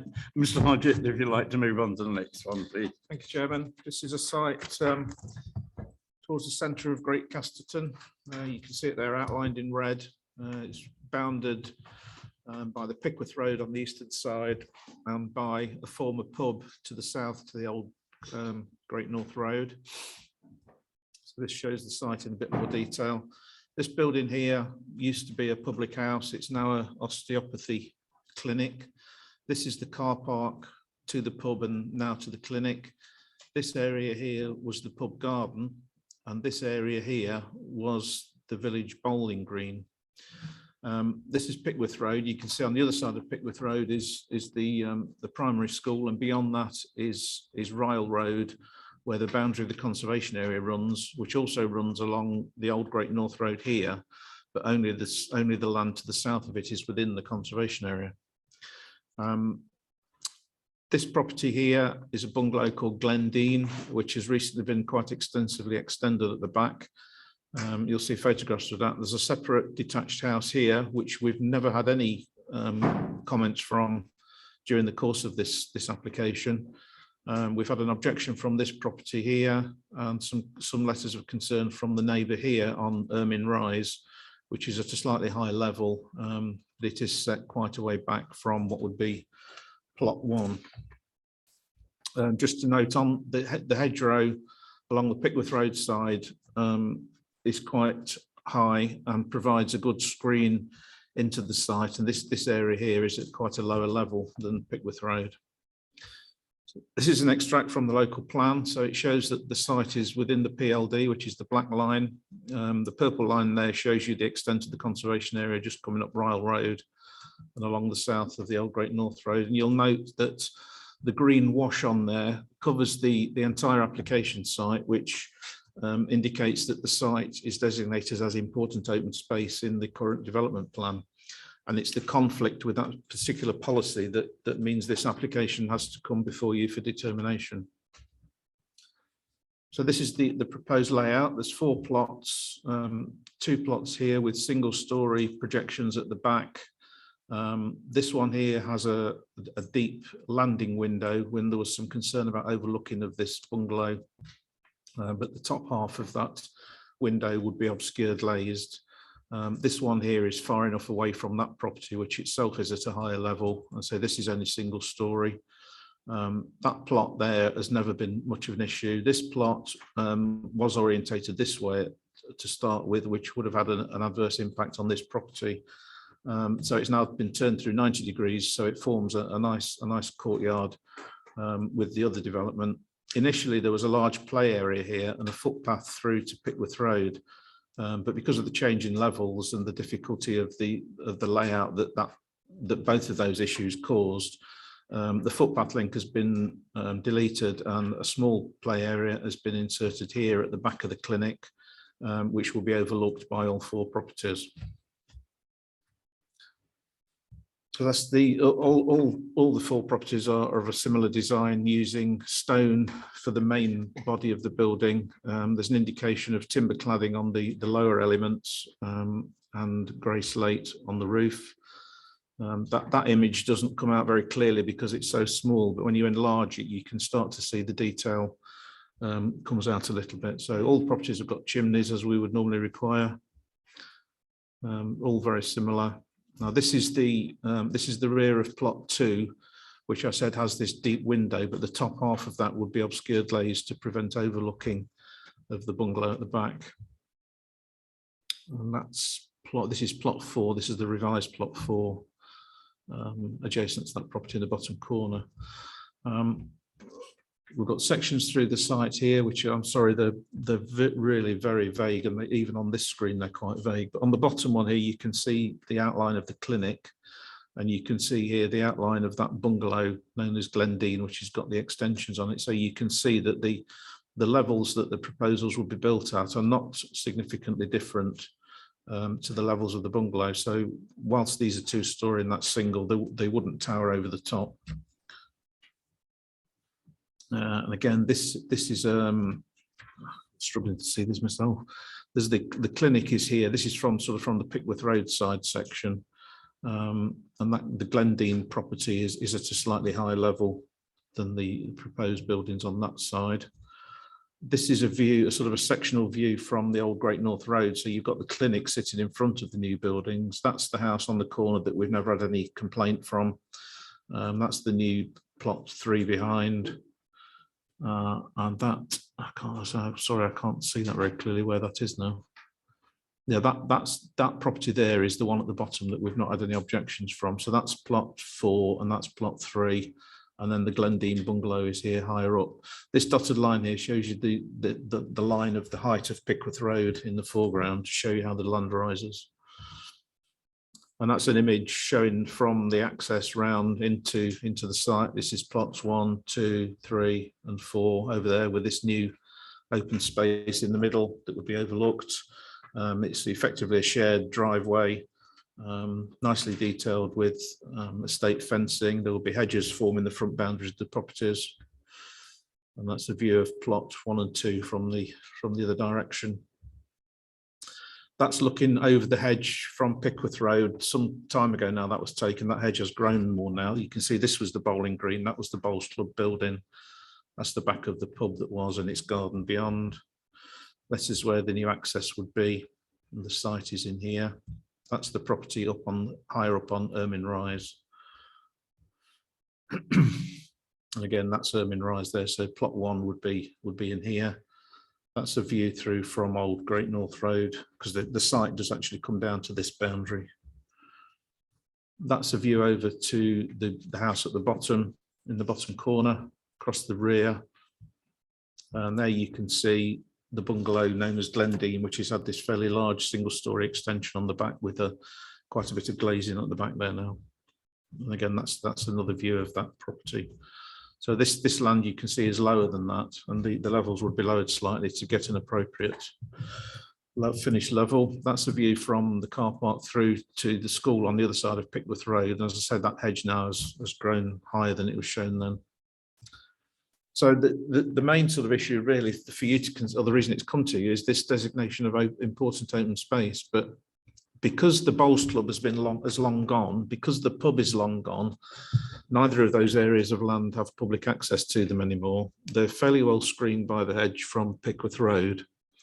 They don't contribute a particular significant area character to the area in terms of them being open space. On that basis, we think it would be difficult to defend a refusal based on the loss of that important open space. The site's within the PLD, so it's otherwise okay in principle. And also the lack of the 5-year housing land supply, again, carries some weight in your deliberation. You can see the design and layout has evolved over the time of the application.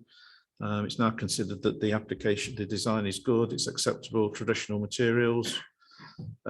Limited impact on residential amenity by the design of and layout of the fenestration and the obscure glazing. Character of the area, well, Pickworth Road is not within the conservation area, so it has limited impact on the conservation area. The conservation area is only on the other side of Great North Road. But again, the open space doesn't particularly contribute a great deal to the conservation area in that area. And the new dwellings, due to their design and materials, wouldn't adversely affect the character either. There is limited biodiversity on site at the moment because of the nature of the land. There is potential to improve that in the landscaping scheme to be submitted. It does show a new hedge to be planted along the rear of plots 1 and 2. And there'll be new hedging to form the boundaries between the plots as well.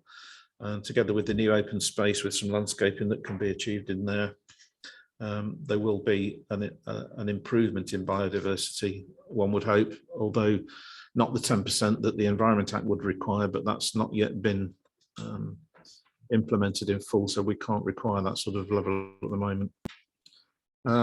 So in conclusion, we don't think the open space policy is justifiable for a reason here. It's otherwise sustainable development recommended for approval. Thank you very much indeed, Mr. Hodgett.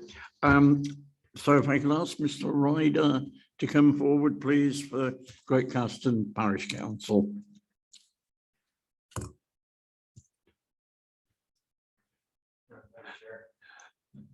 When you're ready, Mr. Ryder, thank you. Yes, thank you, Chair. Members of the committee. Great Casterton has very little common ground or public amenity space for its parishioners to enjoy, especially the younger members of our parish. As such, we were encouraged by the inclusion within the initial proposals for a public play area. And whilst noting the comments of some nearby residents, the parish council has been and remains broadly supportive of this proposal. However, the initial plans that prompted this support included a through route for pedestrians, allowing access to the play area from both the Pickworth Road and the B1081. The latest plans have removed this through route such that the play area can only be accessed from the B1081, the old Great North Road, where the traffic moves much faster.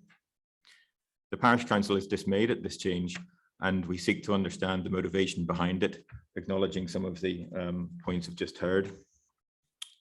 The majority of children that would make use of this playground live to the east of the playground, and the logical access would be via the less busy Pickworth Road, which runs alongside the school.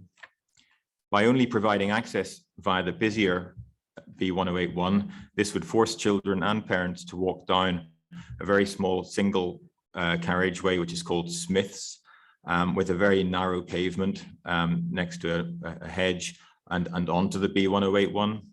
So overall, we believe that this would increase the risks of access and significantly reduce the exploitation of this public amenity, essentially hiding it away and reducing its exploitation.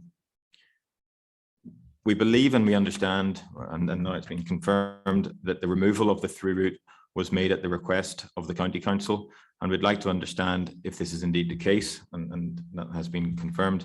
And if so, what was the reasoning for this change? We've just heard that if I heard correctly, the reasoning was due to the fall of the land. Well, I'd like to understand a bit more detail as to really why the fall of the land there does preclude access from both roads.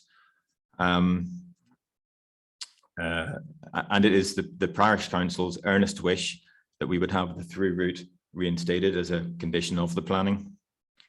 As a final point, the parish council are content with the assurances made by the agents or by Class Q in relation to the installation and certification of the play area. So there has been good dialogue there, but we really would ask and seek clarification and wish that the through route from the Pickworth Road is a condition of the planning.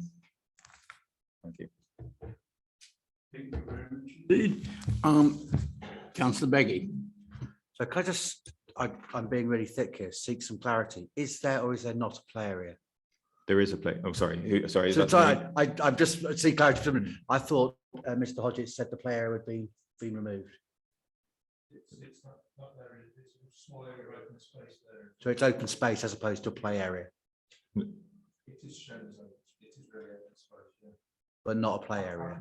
I can comment on those issues later.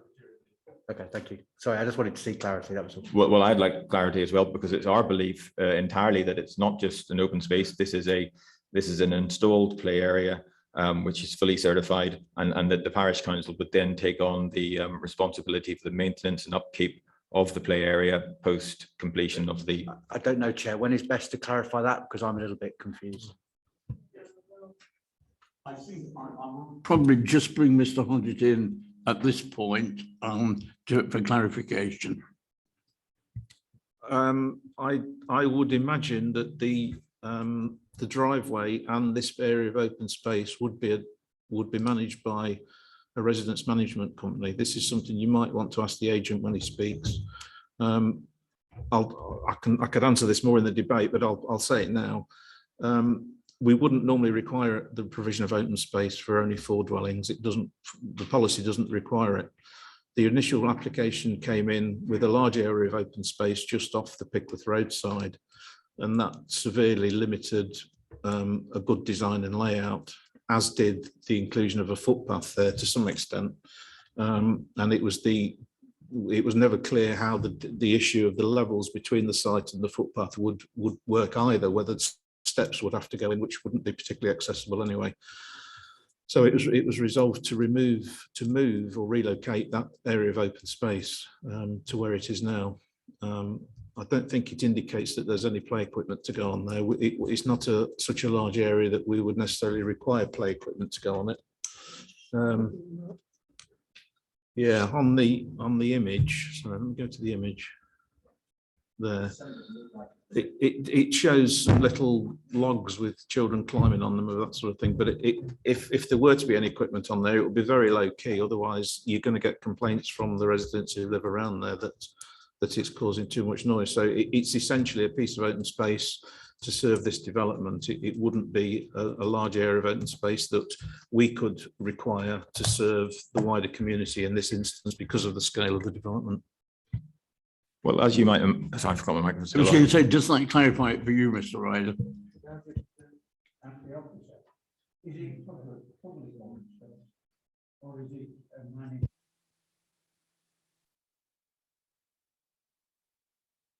Well, as I suggested, I think it's probably likely that the open space would be adopted and managed by the residents in that development. And it's a question again that you might be able to pose to the agent when he speaks. Yeah, if I may, just obviously the news I'm hearing here is very surprising and not what I had expected at all. But maybe I should wait until we've heard from the agent, and then maybe I don't know if I get a chance to speak again when I've heard what he said. Then that would be grateful. I'd be grateful for that. It would seem to me that when the agent speaks in a moment or two, members may well have questions to clarify this.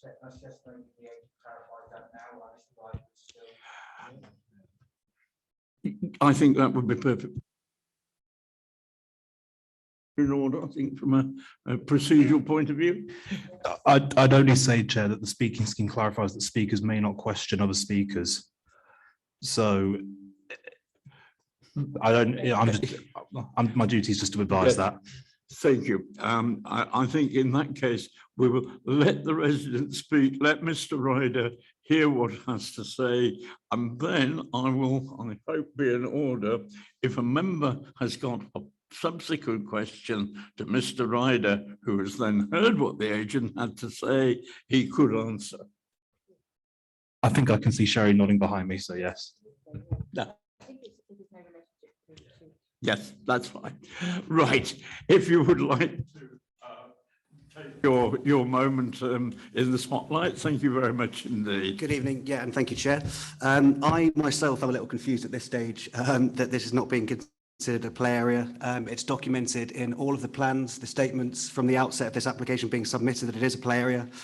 Condition 8, the proposed condition 8 reads, the communal play area shall be provided on site within 3 months of the occupation of the fourth dwelling on site in accordance with details of its layout, landscaping and equipment, which I think is fairly clear that the intention is to develop a play area within the site.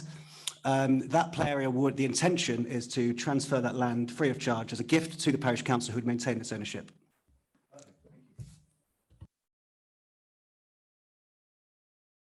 Do you wish to continue, Mr. Halliwell? No, I think it would be sensible if you continue your presentation. I will then bring Mr. Ryder back and members will have the opportunity to ask Mr. Ryder a further question if they have one. Lovely, thank you very much. I would like to thank actually for the committee report being very comprehensive. Obviously that is a topic of confusion there, but hopefully that is now clarified. I don't have too much to say other than just to touch upon the site's historic designation as an important open space. The officer report makes it clear that this designation is now considered out of date from a policy perspective, but I would consider it's also out of date in a physical sense too. The designation was logical when the land served as a pub garden and bowling green, but these uses have long since expired. On this, the committee report provides that a closer examination of the site shows that it is barely visible along Pickworth Road due to the high hedge. The character of the site when used as a pub garden and bowling green has disappeared, and the site contributes little to the public realm as there is no longer public access or significant views in or out of the site. This assessment is correct. The land has become untidy and overgrown. It is now an unattractive, redundant plot with no public access in the heart of what is a very attractive village. As the officer states, it is not considered that the designation could still be used for a reason for refusal. This is compounded by the 5-year housing land supply issue. Both national and historic local planning policies support development proposals on open spaces that would offer a better provision in terms of quantity and quality in sustainable locations. As officers consider that the historic designation can no longer be defended, it's important to also refer to the NPPF. Paragraph 99 states that existing open space should not be built on unless an assessment has been undertaken, which has clearly shown the open space, buildings or land to be surplus to requirements. The officers have undertaken such an assessment and found that the land is indeed surplus to requirements. Alongside the 4 attractive family homes, the proposal includes the provision of a new communal play area that will be built by the developer and gifted to the parish council. The provision of the play area is something we discussed from a very early stage with the parish council. It's something the village has lacked for over 25 years, which is why the parish have to date offered support to the proposal. As set out in the reports, the scheme underwent several amendments as to ensure there will be no detrimental impact on the neighbouring properties. And the officers are now satisfied that this has been suitably considered and that the proposal is acceptable from this perspective. With that in mind, and as per paragraph 11 of the NPPF, where the policies most important for determining the application are out of date, councils have a duty to grant permission unless the adverse impacts of doing so will significantly and demonstrably outweigh the benefits. In this case, the clear advice from the council's professional consultees is that the proposal does not give rise to harm, offers a clear public benefit, and should be approved. Thank you. Thank you very much indeed, Mr. Hollywell. Any questions, any further questions? Councillor Oxley. Yeah, just clarification of the route through from the Pickworth Road, rather than what reasons were given for not having the route from the Pickworth Road through the site, or even perhaps along the southern edge of the site to join up with the bottom end of the triangle of the play area? Why could that not be seen as feasible? Because I say with children in the school, they may very well want to use the play area, and it would be easier for them rather than go all the way down onto the old A1 and then up around the edge of the site if they just cut through from the Pickworth Road. Yeah, and honestly, I completely agree with you. Through, I mean, this application has been through several revisions now. There's probably been 4 or 5 layout plans. 4 of those did include a footpath, but it was at the request of the council that was eventually removed. We did try to keep it in. There were issues with levels that the council's raised, and also I believe they raised concerns over the impact on the setting of the Pickworth Road by removing a section of the hedge. Perhaps that will come out in the debate when, yeah, thank you. Any other members? Any more questions? Oh, sorry, Councillor Andrew Brown. Thank you. Can you tell us the sort of square meterage of this play area or communal area? It's roughly 230 metres squared.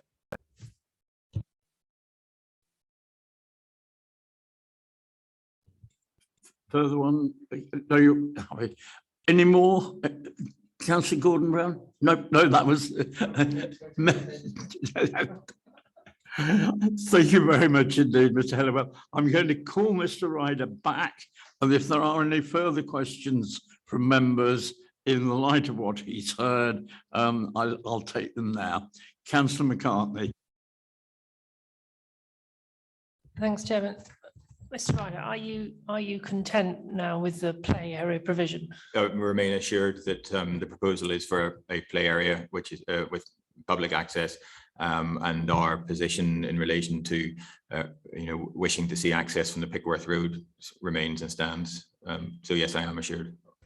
Thank you. And also I did wonder whether we might have cut you off halfway through your deputation originally. I didn't know whether you have you anything else to say? No, it was concise, and that was the main point.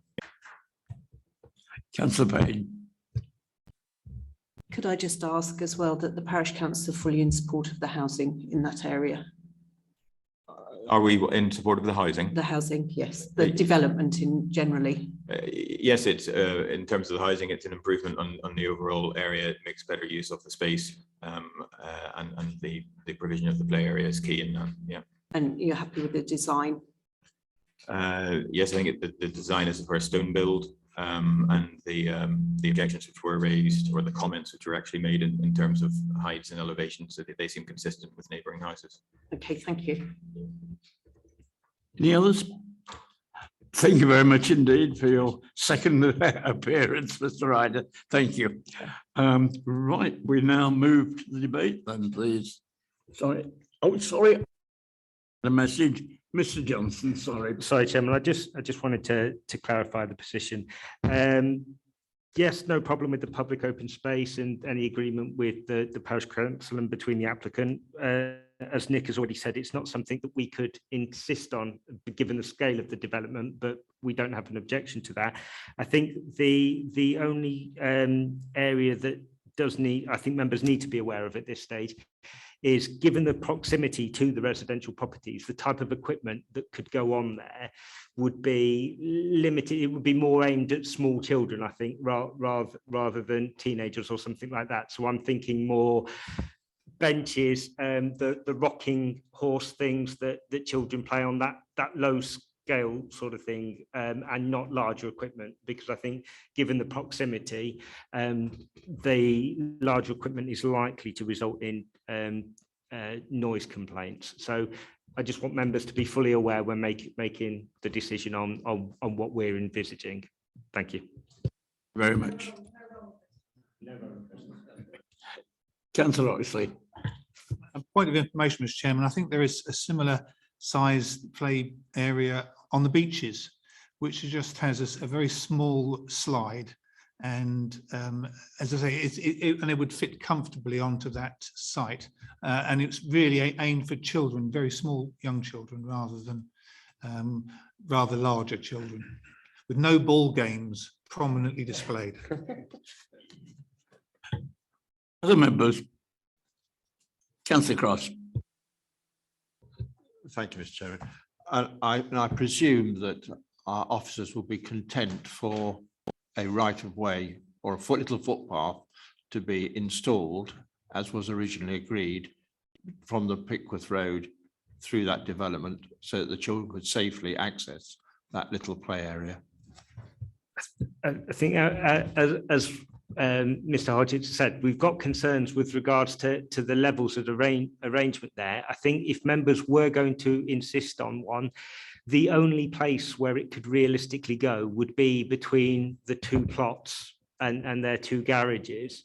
That would be the only place on that. I'm not sure from Julie, from your position, is there, I mean, it might have to be, I don't know whether it can be ramped or whether it would end up being steps, but I don't know from a highways point of view whether there'd be concerns there. There wouldn't be any concerns from a highways point of view, because it wouldn't be accepted as public highway anyway. It wouldn't be accepted as a public right of way. It would be a private route. It would have to be DDA compliant. So it depends whether the longitudinal gradient levels could be met between the levels. I don't know what the difference is. We've not assessed it from that side, but.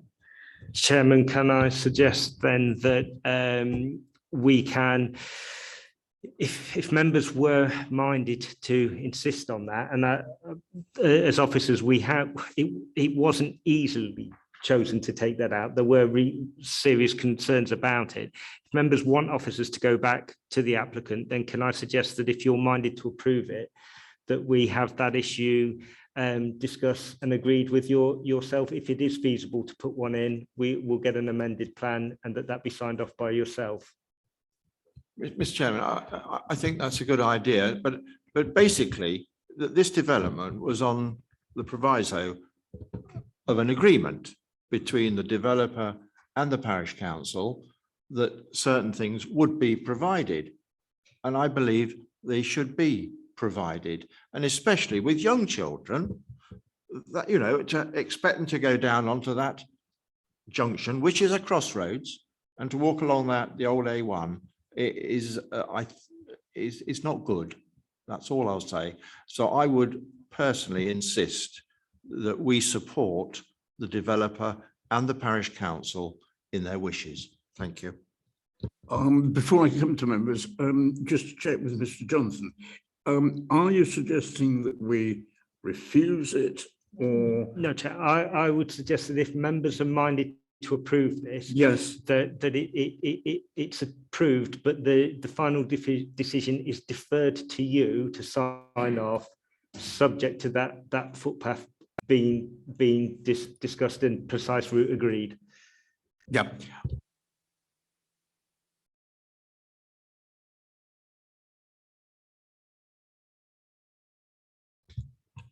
Yes, if we put that proviso in, that we ask the developer to make that a footpath, then we'd have an issue of maintenance.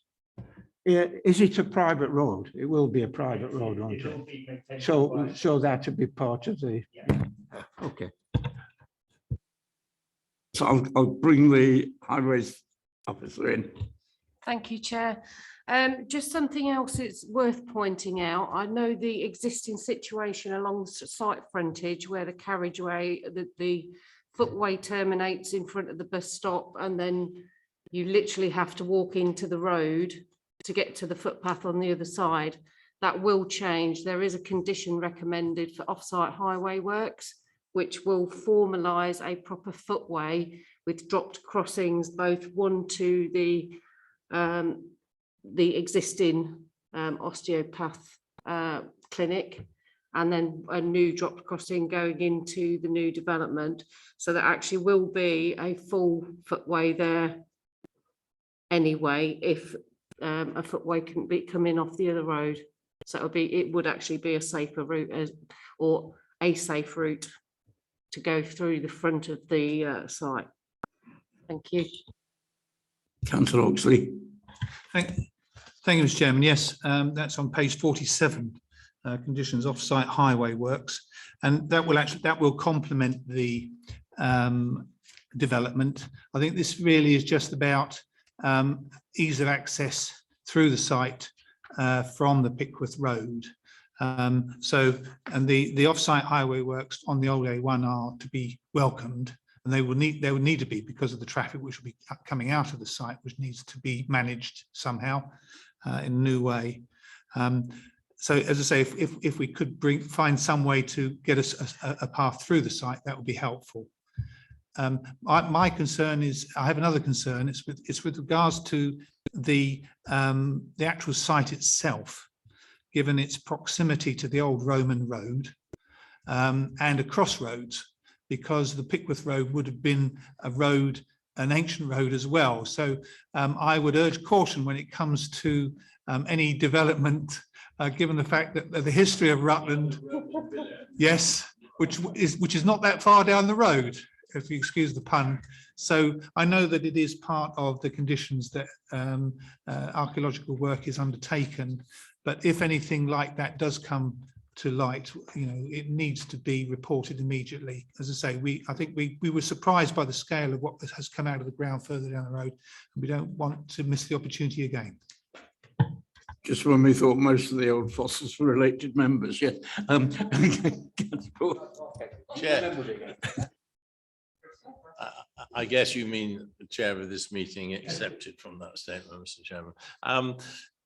I think mine is really clarification. I think we've covered it, Mr. Chairman, and I wouldn't want to impose something on the developer. It appears to me that we have a developer and a parish council who are working together for the best result. And I did a personal little site visit on this one, and I fully believe that our officers have worked very well, and I think it will enhance the area. So I will certainly be supporting it. But I think on this question of safety for the children, is it possible, are we actually saying it's possible to have this safer route as set out by the chairman of the parish council within the site? That is possible. Is that possible? And the other question is, why did we remove it? We appear to have had it in, and then we appear to, for good reason, to have taken it out, but it now appears we may be able to put it back in. No criticism.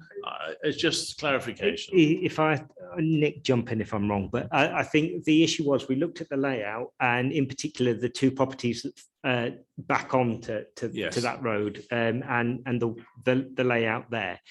In theory, the only thing that we can do now is if members want a footpath in, is to put a footpath between the two garages for those two properties, which would be, sorry, Nick, if you can just highlight the position. Yeah, in that location there. Right. But clearly that albeit it's not going to be a very, very busy cul-de-sac, that footpath will literally come out and it will terminate in the middle of that cul-de-sac, and then you will. And it's a metre wide sort of thing. It's a yeah, that's about the best that we can achieve on that.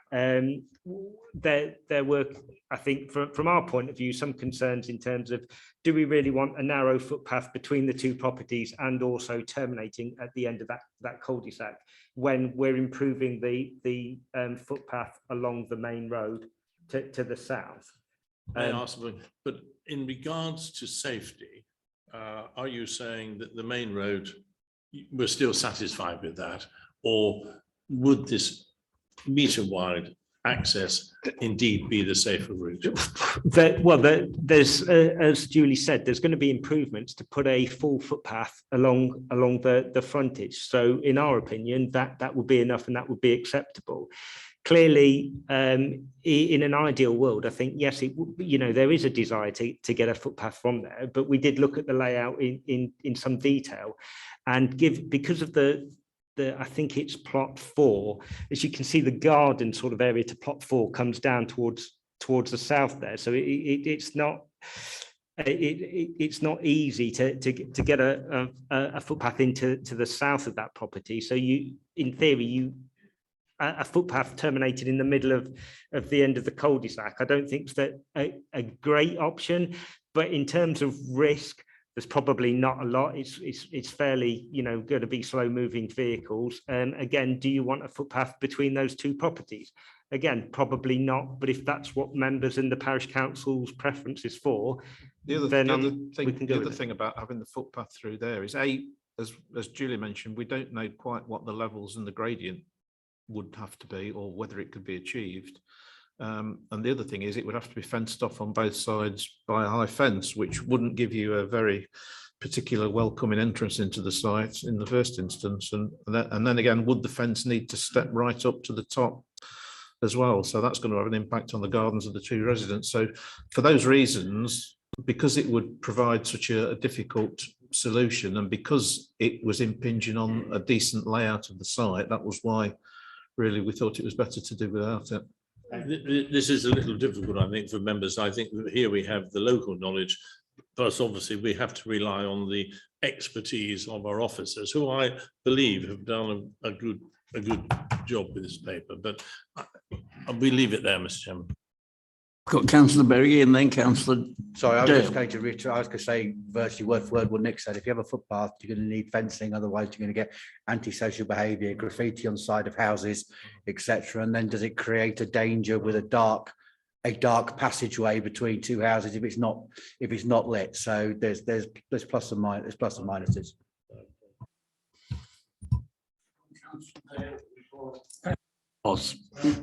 Having read the report, having read the report, I do feel that the parish are a little disappointed that access isn't there with the objections and things that have been said. I think if we can go back and have a look, and you can decide, Mr. Chairman, on the feasibility of it, I think it would make sense for that access to be there from the school down to the play area without having to go all the way around those buildings. To my mind, it's this should have been done and appease the council as well as the developer. I've got Councillor Cross waiting. Mr. Chairman, it's been wonderful to listen to two people talking and they're all on the same wavelength. There was an agreement. The developer has worked with the parish council. Surely, to God, that should be allowed.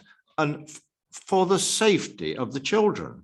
And if we look to the future, the families that will end up in those houses may have teeny weeny little people who want to walk to their little school. And I, for one, would not want my teeny weeny child walking alongside a main road when there was the possibility of a safer, enclosed, better exit. So what I said before still stands. And I feel sure that you, in your mighty wisdom, will decide correctly when the full application comes before you. Thank you, Mr. Chairman. Thank you for that vote of confidence, Mr. Clough. Councillor Gordon Brown. Chairman, thank you. I'll come back to the footpath in a moment. I think the only reason this is in front of us, if I picked up correctly, Mr. Hodgett, was because this was a previously an important open space. And if I look at the, otherwise it would normally go through as a delegated decision. Yeah, the council's constitution requires the committee to debate applications that are contrary to policy. So that was the primary reason. Okay, thank you. Thank you, appreciate that. And in looking at the important open space criteria on this particular site, it's a criteria 1 and 7. And looking at it now, they certainly don't meet those criteria. So I certainly, forgetting the 5-year housing supply issue, I think that's slight relevance in this case. I think it is a good reason for actually pulling the iOS on this case. Coming back to the access to the playing area, I think, without being derogatory to my colleagues, I think the days of young children under 10 going back and forward to school on their own have long gone. And therefore, I think, you know, I certainly wouldn't be happy with my grandchildren doing that in this area. So I think that is an issue we've got to consider. The parents, more often than not, and I'm saying probably 100% of the time, would walk with the children, and in fact would supervise the children under 10 in that area. And I think we understand, as Councillor Oxley mentioned, this is probably going to be very much a juniors play area, because it's a very small area. And I think I'm also concerned about this aspect of safe design. You know, one of the criteria that we have a responsibility for, if I'm not mistaken, and also correct me, that we have a responsibility for ensuring safe design on developments. And I think by adding this footpath between two houses, we open up issues of not just safety for personnel walking through there, but also for crime for the two houses as well, if we're not careful, given the access of Smith's Road. You know, our friends, our criminal fraternity can be very resourceful in that respect, Councillor Cross. So I think we've got to be concerned about that. So I have to say I'm not in favour of having a footpath through there. I accept the concerns of the parish council, and unless the design can be properly accommodated, would be the comment I'd make, Chair. So sorry, I'll come to you in a second, Councillor. Yeah, I think we are moving towards a decision along the lines that Mr. Johnson suggested. The only thing I would wonder, would you wish the ward member to be involved as well on that? Councillor Oxley. Yeah, I mean, I fully endorse what Councillor Brown has said. I think the words, if it is feasible and possible, should be actually added, so that, because what we don't want to do is force a situation which may not possibly be possible.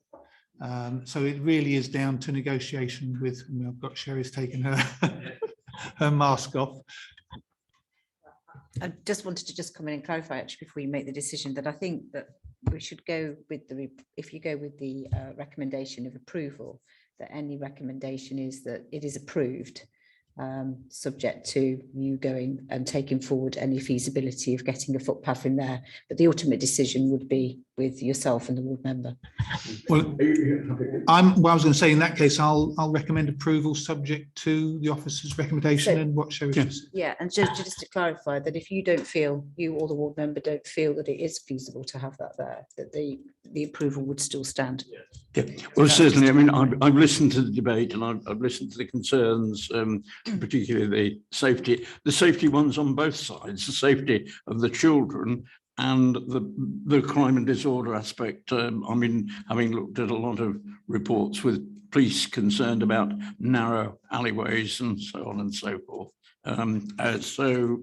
If you're happy for that, and I will both be in touch with the parish council and with the ward member and the officer. You had proposed approval. I'm now looking for a second. I think I called Councillor Banksby before. All those in favour, please. Unanimous, Chair. Unanimous. Thank you very much indeed, members. If members of the public who came for that one item wish to go, please take the opportunity to do so now, and we'll move on to the Catton one. Mr. Hargett. Right, this is a site off the High Street in Ketton. It's allocated for residential development in the current local plan. It's been in there for some time now, but it's not really come forward until this point in time. It's the site that's behind the post office and shop, which is here, which members may know, with a sort of a parking lay-by in front of it. The main access to the site is in here. The site forms part of the public right-of-way that goes through, up and through and beyond Ketton Quarry in that direction. This is the plan that shows the allocation in brown. The conservation area boundary is the purple line, so you can see that most of the site is within the conservation area, and it's within the PLD that was drawn to make that allocation. There's one listed building on site, which is a small dovecote, which is that tiny building just there. That's that building there, that's the listed building. So that's a plan showing the red areas are the more modern agricultural buildings that will be demolished, and the yellow ones within the site. These here would be retained, renovated, extended and converted into new dwellings. So there would be new dwellings would be formed with these plots, 3, 4, 5, 6, 7 plots there and a new plot in there. And then the remainder of these plots would be conversions from the existing. There's a barn next to the access here that would be used as a small office. And there's another small building there that would also be used as an office. Access to that would be through this existing access way for parking there. And there would be parking here for the users of that office. Next to the site here, there's a couple of bungalows, and then you've got the shop and the post office there. And then a pair of stone-built older properties there, and another pair facing onto that driveway at the side. So this would be effectively a shared private driveway. In tarmac, there would be an area of cobbles set into the access. The sort of khaki coloured areas here are a mixture of gravel and permeable paving that would help deal with the surface water runoff. What else do I need to tell you from that one? Probably not a lot. So the materials for the new build and for the conversions are slate, stone, timber, the use of some red pan tiles, which exists on the site at the moment on some buildings. Probably one of the more controversial elements is the use of galvanized steel sheets on the roof of the new dwellings. You'll see from the addendum that I raised that with the applicant to see what the situation was with regards to the appropriateness of that. They feel that it's appropriate because it reflects the materials used on some of the older buildings on the site. And they have said that they would consider the darker material than might be illustrated there. So if you're happy with that material in principle, then there is a condition that deals with the approval of the precise details. So that's the barn next to the access. The access is here in the foreground. That would be converted to one of the office buildings, which is that. This is the rear view of it, which you'll see on the photograph here. So this is the access. That's one of the bungalows next to the access, and you'll see that the occupier of that bungalow had expressed some concern about the use of this access and enjoyment of their garden, but the allocation of the site in the local plan would have to have taken that into account. So it's not something that we can object to in principle, as that is the only access available into the site. That's the other small building here that would be an office. That's the dovecote, which would have an extension on the back of it to form a 1-bedroom dwelling. which is that. So there'll be a small extension here, which will be subservient to the existing building. And that's plot 2, again, a conversion. Plot 3 similarly. Plot 5 is a conversion. Plot 7 is a conversion. That's one of the newer plots. Looks a bit bare there, but I think the devil will be in the detail with that. But the important thing about that is that the proportions are quite traditional in that they've got this relatively narrow gable profiles rather than the much wider modern detached houses might otherwise have. And similarly with that plot as well, which is a bit of a larger one on plot 12. Plot 13, similar. This shows some of the landscaping details. It's proposed to have new hedging all the way around the front of all these plots to form the boundaries. So that would it's designed that this is sort of more of a lane than a road or even a street. The public right of way would be diverted along this route and through towards the quarry. The reality is that because this route is already tarmacked and clear, the majority of users of the footpath, I'm told, already use this route, whereas the existing footpath route, I think, sort of meanders through between the existing buildings, which is not particularly convenient for designing a new layout. And again, it's some of the issues that we've just debated at Great Casterton with regard to access and security and what have you. So we've taken the view that whilst the diversion of the footpath requires a formal application under separate legislation, and there's also a desire for Hanson I think, to make the whole of this footpath length the bridleway. It sounds, from what I've been told by the agent today, that everybody's sort of on board with regard to working together to try and achieve that bridleway and to redirect the footpath, which the footpath public right of way officer will have to deal with as a separate issue. But we're recommending that you consider it on the basis as it's submitted, and that is appropriate. So this is just coming into the site. That's the post office. This is a separate building at the rear of the post office. There's the Dovecote on the left. Plots 2 and 3. Those modern metal bits would be removed. That's plot 2 again. That's looking back the other way. This is 72 High Street, which is to the left-hand side of that small barn by the access. It's screened by quite a high wall from the other side, so there's no particular impact on residential amenity there. I'll just skip through these. That's the access that would be round to the other office building, which already exists on the site. And that's the back of that office building. Again, buildings to be converted. That's as a view across. This is the barn by the main access. The access is in here. Again, that's the main access with the Dovecote in the middle there. That's the other access at the other end to the other office. And that's a general view down the road where you can see the post office. That secondary access is here on the right, and there's the barn by the main access in the distance. So in terms of the policy, it is allocated for development in local plan. So the principle is essentially established that. So it's really down to the layout and design that has to be considered. This has evolved over time to a point where officers now consider that it is acceptable. It provides a good level, a good detail of design and layout that sort of follows good practice with regard to minimising the hierarchy of the road network in particular, which would all remain private. In terms of impact on residents, the main impact might be on that bungalow next to the access, as you've seen, but as I said, I think the allocation really overrides that.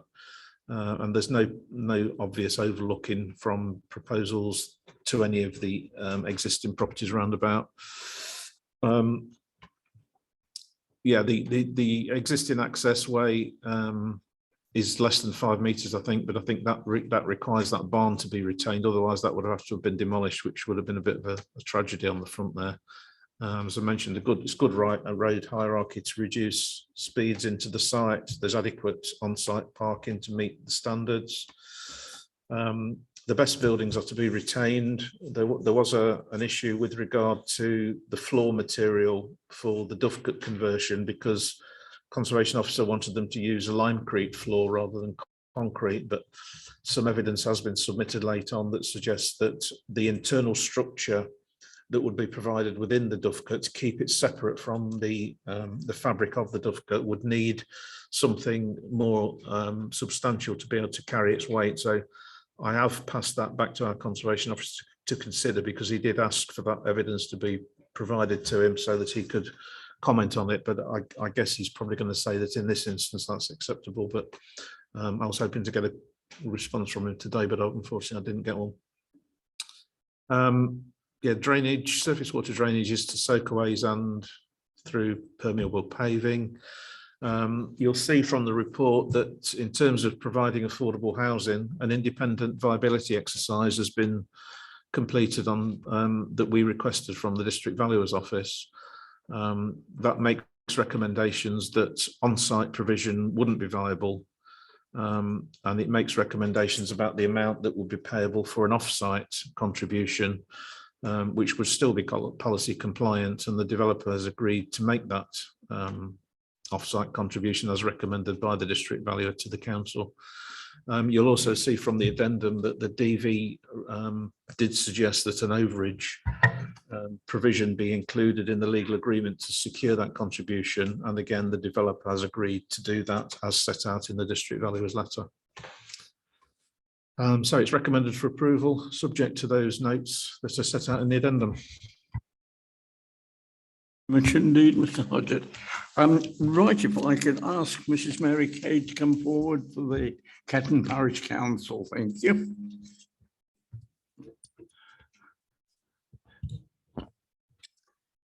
Thank you very much. Okay, so I'm speaking on behalf of Ketton Parish Council. We accept that the site is suitable for development. However, we do have certain worries and objections. Number one, there is no affordable housing. It's a central location close to amenities. It's an ideal location for affordable homes. Our neighbourhood plan survey found that the most needed homes in Ketton were homes below market cost and homes with 2 or 3 bedrooms. This development proposes no homes below market cost and only 3 homes with 3 bedrooms or less.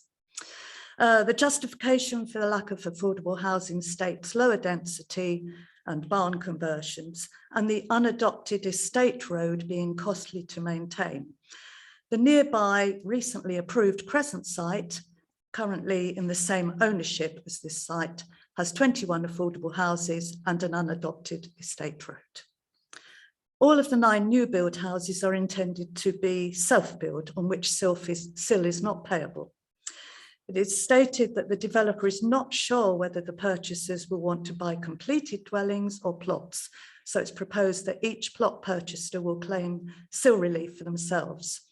However, we are concerned that the definition of self-build, according to the Self-Build and Custom House Building Act 2015, might not be applied accurately and sill monies will be lost. As mentioned, there is a public right-of-way that goes through the site. It's part of the Rutland Round and Hereward Way, prestigious county and national long-distance walking routes. Apart from the short length of 1 metre wide, that's pretty narrow, as you've just mentioned, the previous one, footway at the entrance to the site, the remainder of the right-of-way is incorporated into the estate road with no dedicated footway. This was, we think, down to pre-application advice that the estate road should be a lane. Lanes are not fit for 21st century living in our estimation. It's also contrary to DEFRA's Rights of Way Circular 2009, as quoted by the Rights of Way officer. Our concern is over the safety of walkers and other pedestrians, since they will be sharing the route with vehicles with few options of step-off points for refuge, not much good for the less mobile. The narrow footway at the site entrance abuts, as was said, 4.8 metre wide access from the high street. It's minimal acceptable width for a car and a truck to pass each other safely. So if you've got 2 large vehicles trying to pass each other, one vehicle might attempt to use the footway, which would compromise pedestrian safety.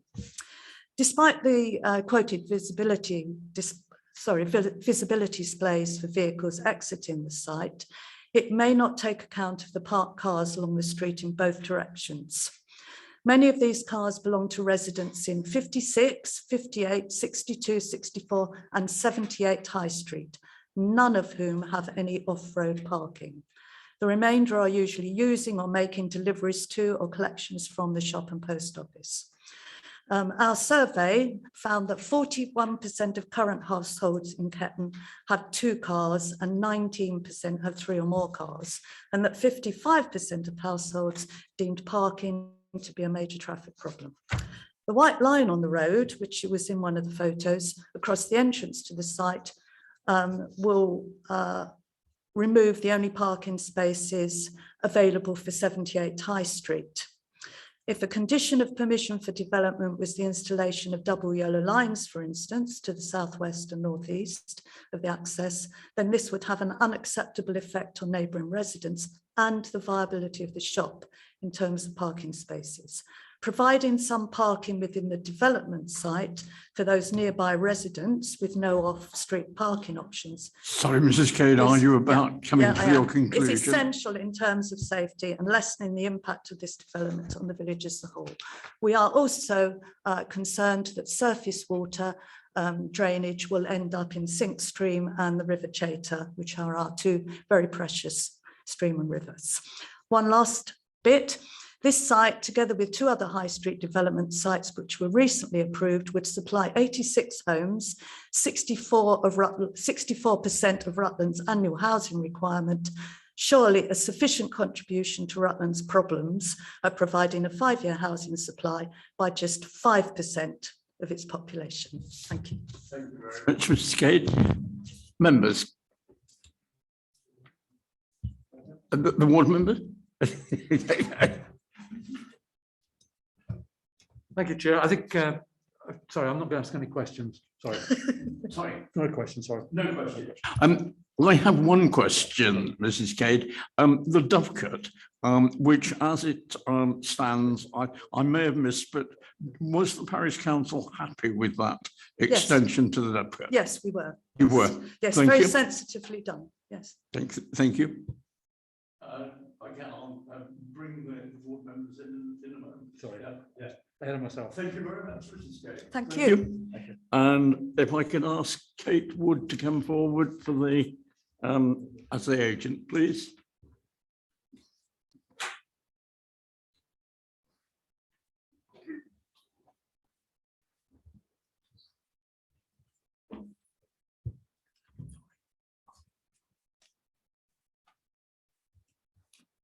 Thank you, Chairman, members.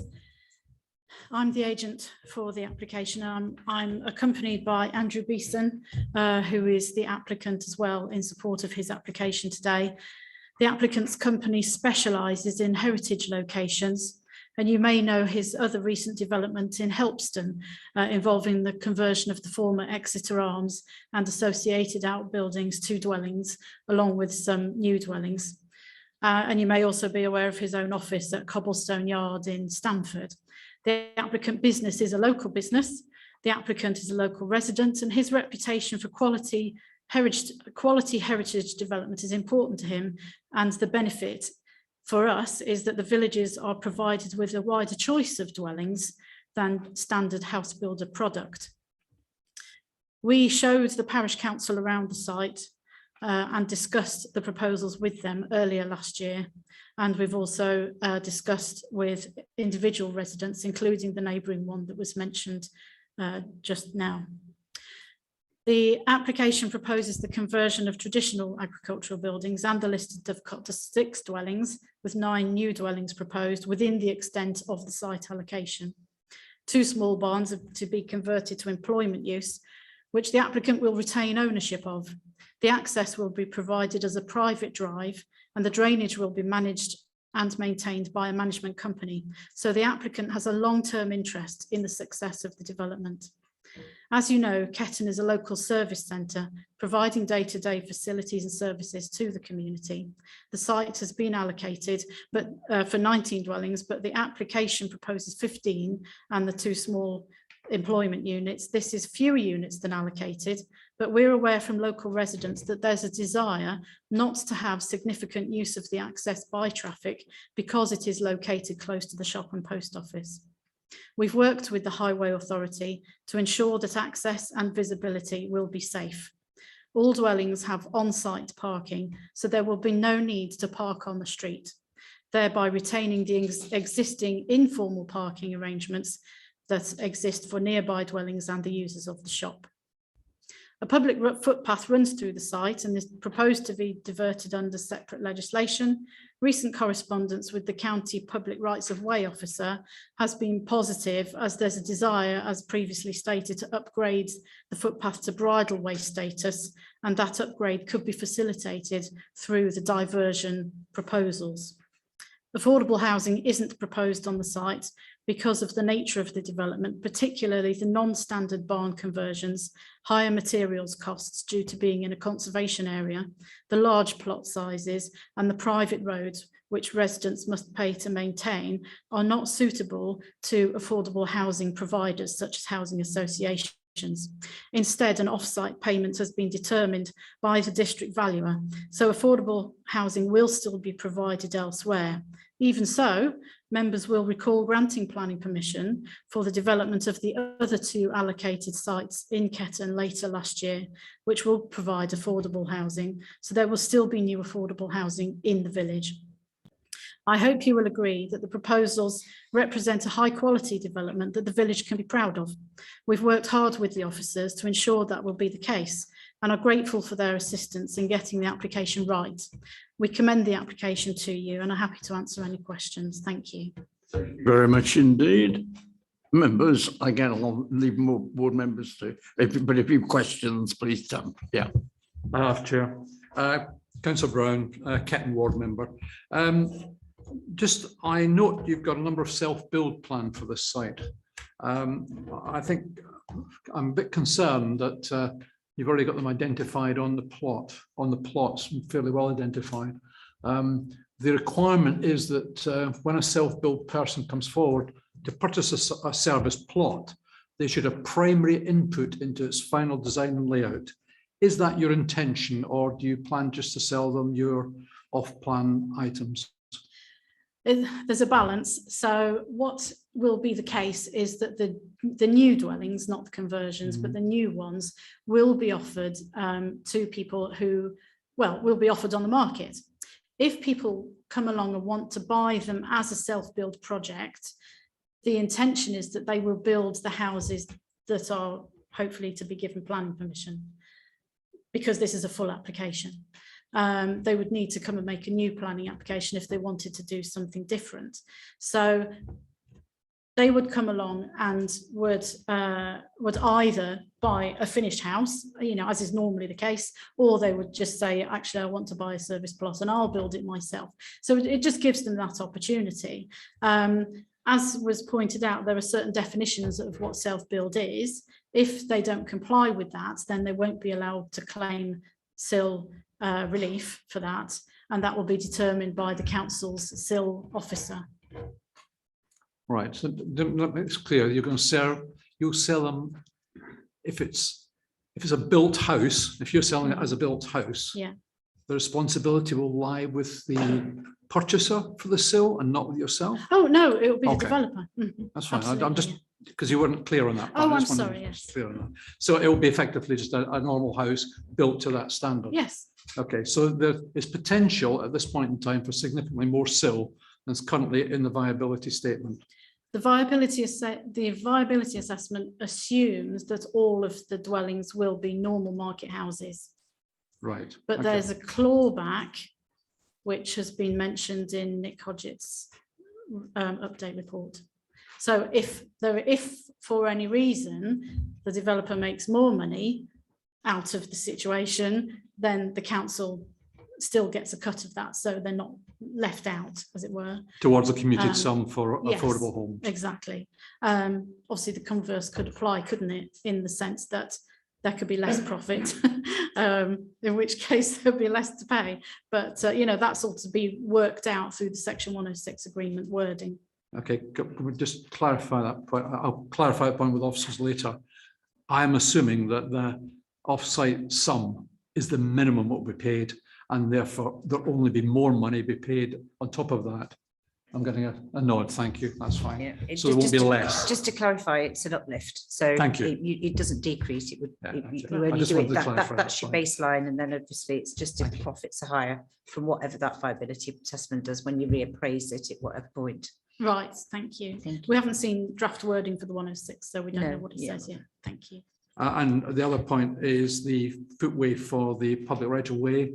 Is there a possibility of identifying a specific track through the site along that road in a different colour for pedestrians? No, and the reason is that the access road isn't wide enough.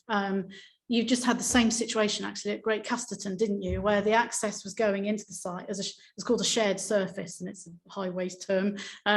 So it's called a shared surface because you go into the site and you're immediately aware that there is that there are pedestrians around, and the idea is that pedestrians have the priority. So you don't ask the pedestrians to step to one side, the car waits while the pedestrians carry on their way, and it works on cul-de-sacs like this.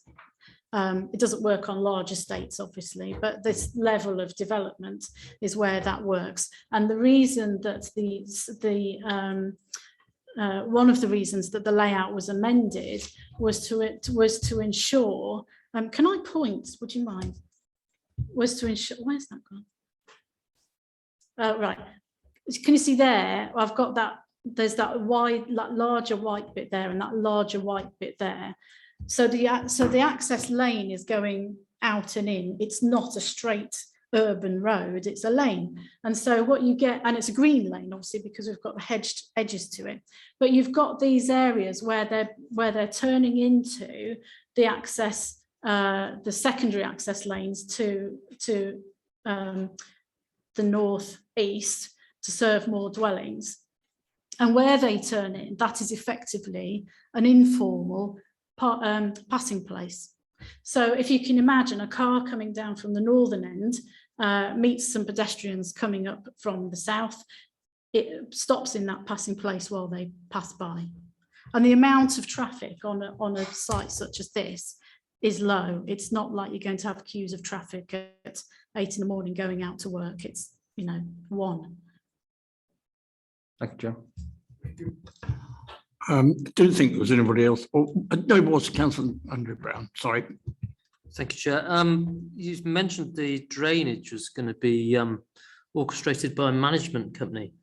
Can you just explain how that works? Yes. So surface water drainage will be to soakaways, generally speaking, and then and some crate system.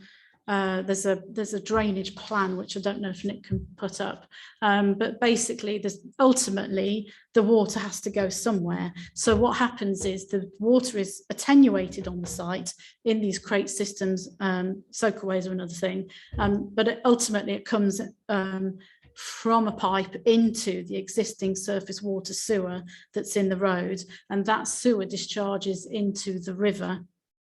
And you'll see there were items in the text about a dye test that was done, and so they made sure that the dye was going in the right direction.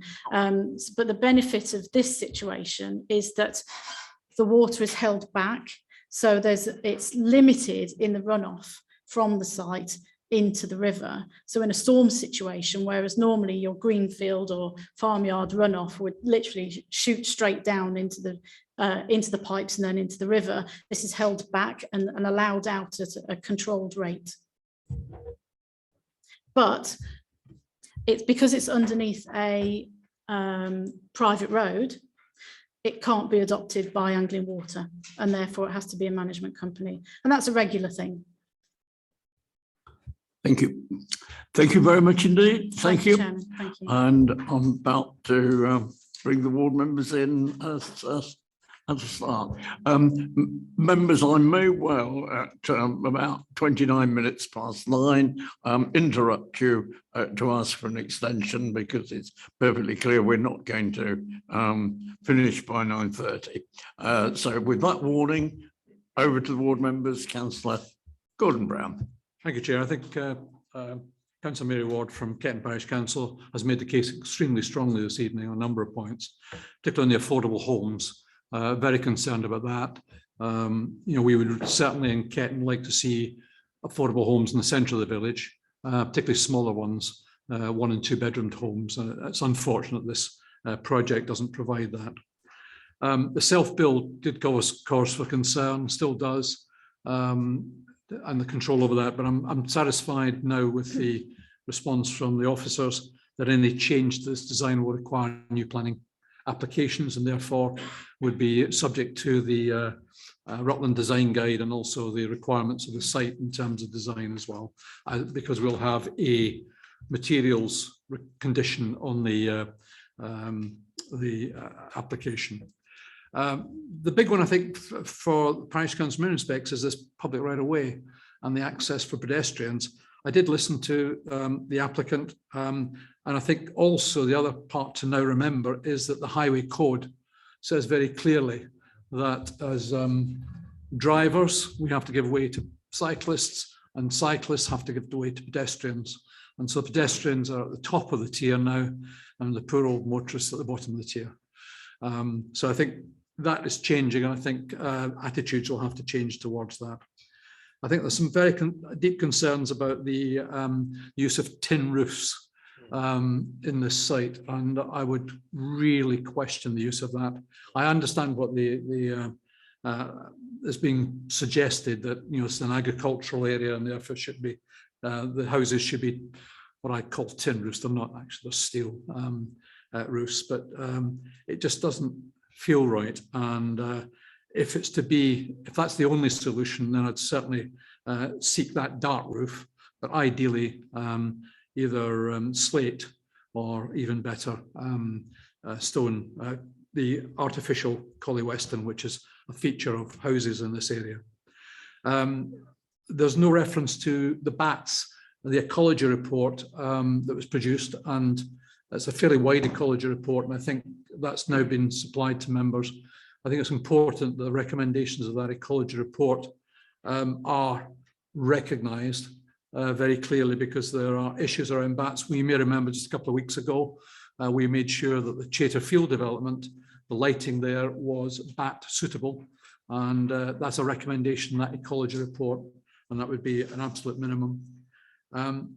However, coming to probably one of the concerns I have, and I know the Parish Council and residents have, and that is the surface water drainage into the River Chater and the sink stream through the main surface water drainage system.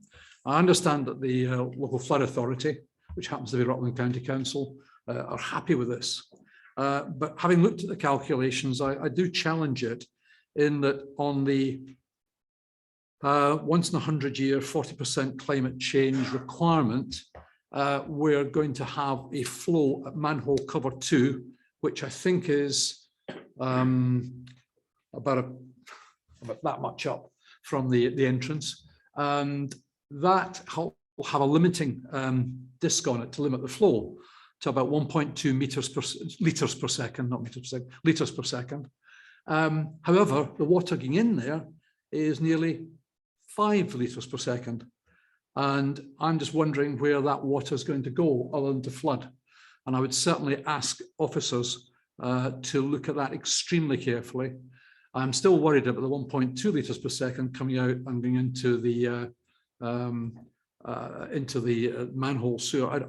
I find it difficult to understand why at Chater Field we were able to accommodate all drainage on site for more houses and less land, whereas on this site we're unable to do that. Now I understand there's some problems on the eastern side, but I would have thought for another 4 litres per second in terms of surface water drainage, that would be certainly possible.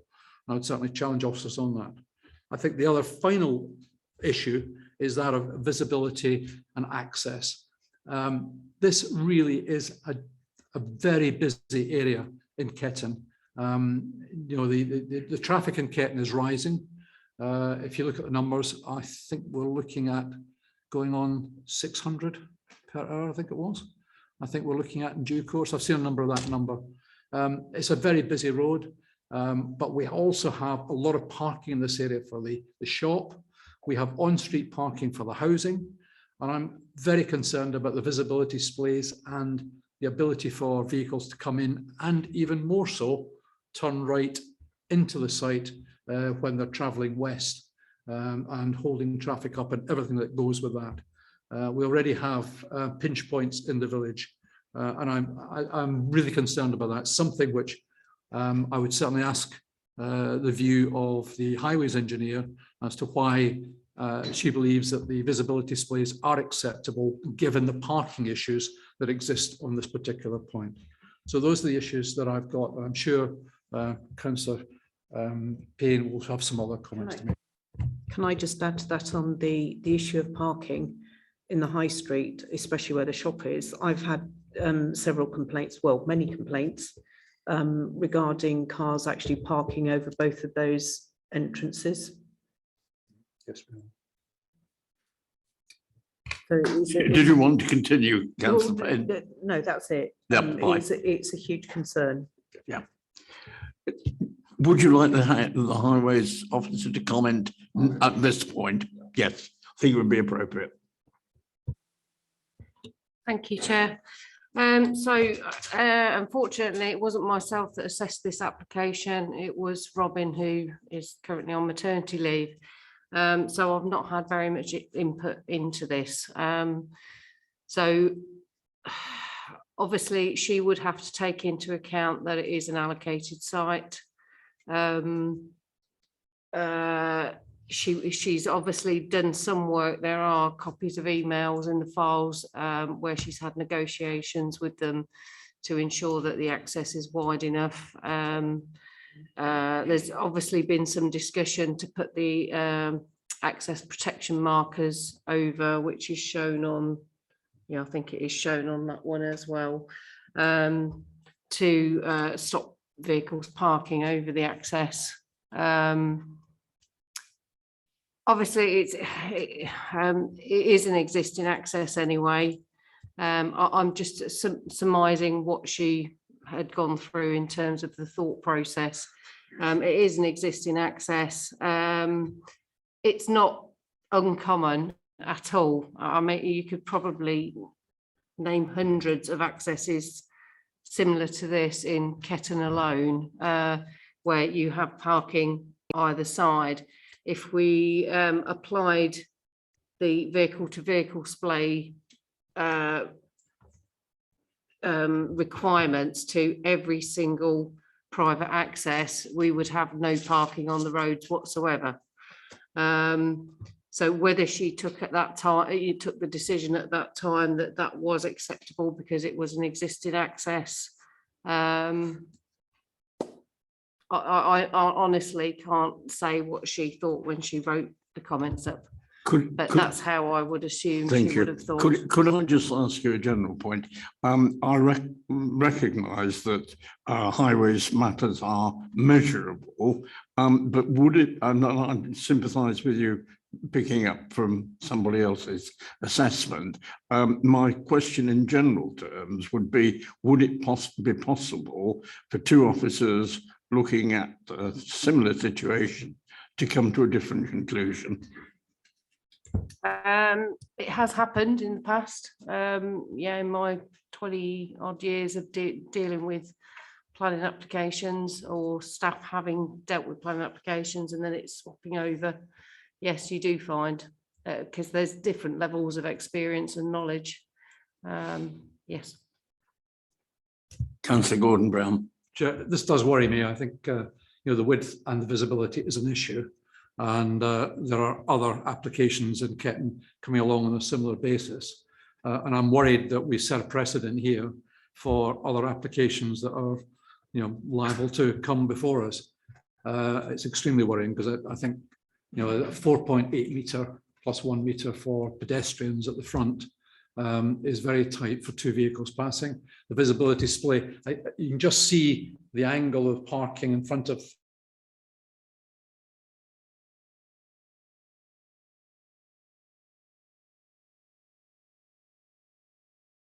'62 takes place, where I think to the west, the visibility is better, but to the east, it is a problem. Yeah. And we've had major problems with parking in Ketton, and Councillor Payne has been very active in getting double yellow lines outside the school, which has certainly improved matters. But I think As I warned you, I'm going to interrupt I you. appreciate it, but I think I'm just making the point, Yeah, Chairman. and this is oh yes, fundamental. and recommend from the chair that we have the extension to 10 o'clock. May I have your approval for that, please? That is unanimous. Thank you. Sorry, do continue. So I think just on that, I think this really does worry me. I'm wondering whether, given the comments from the highways engineer, that we should.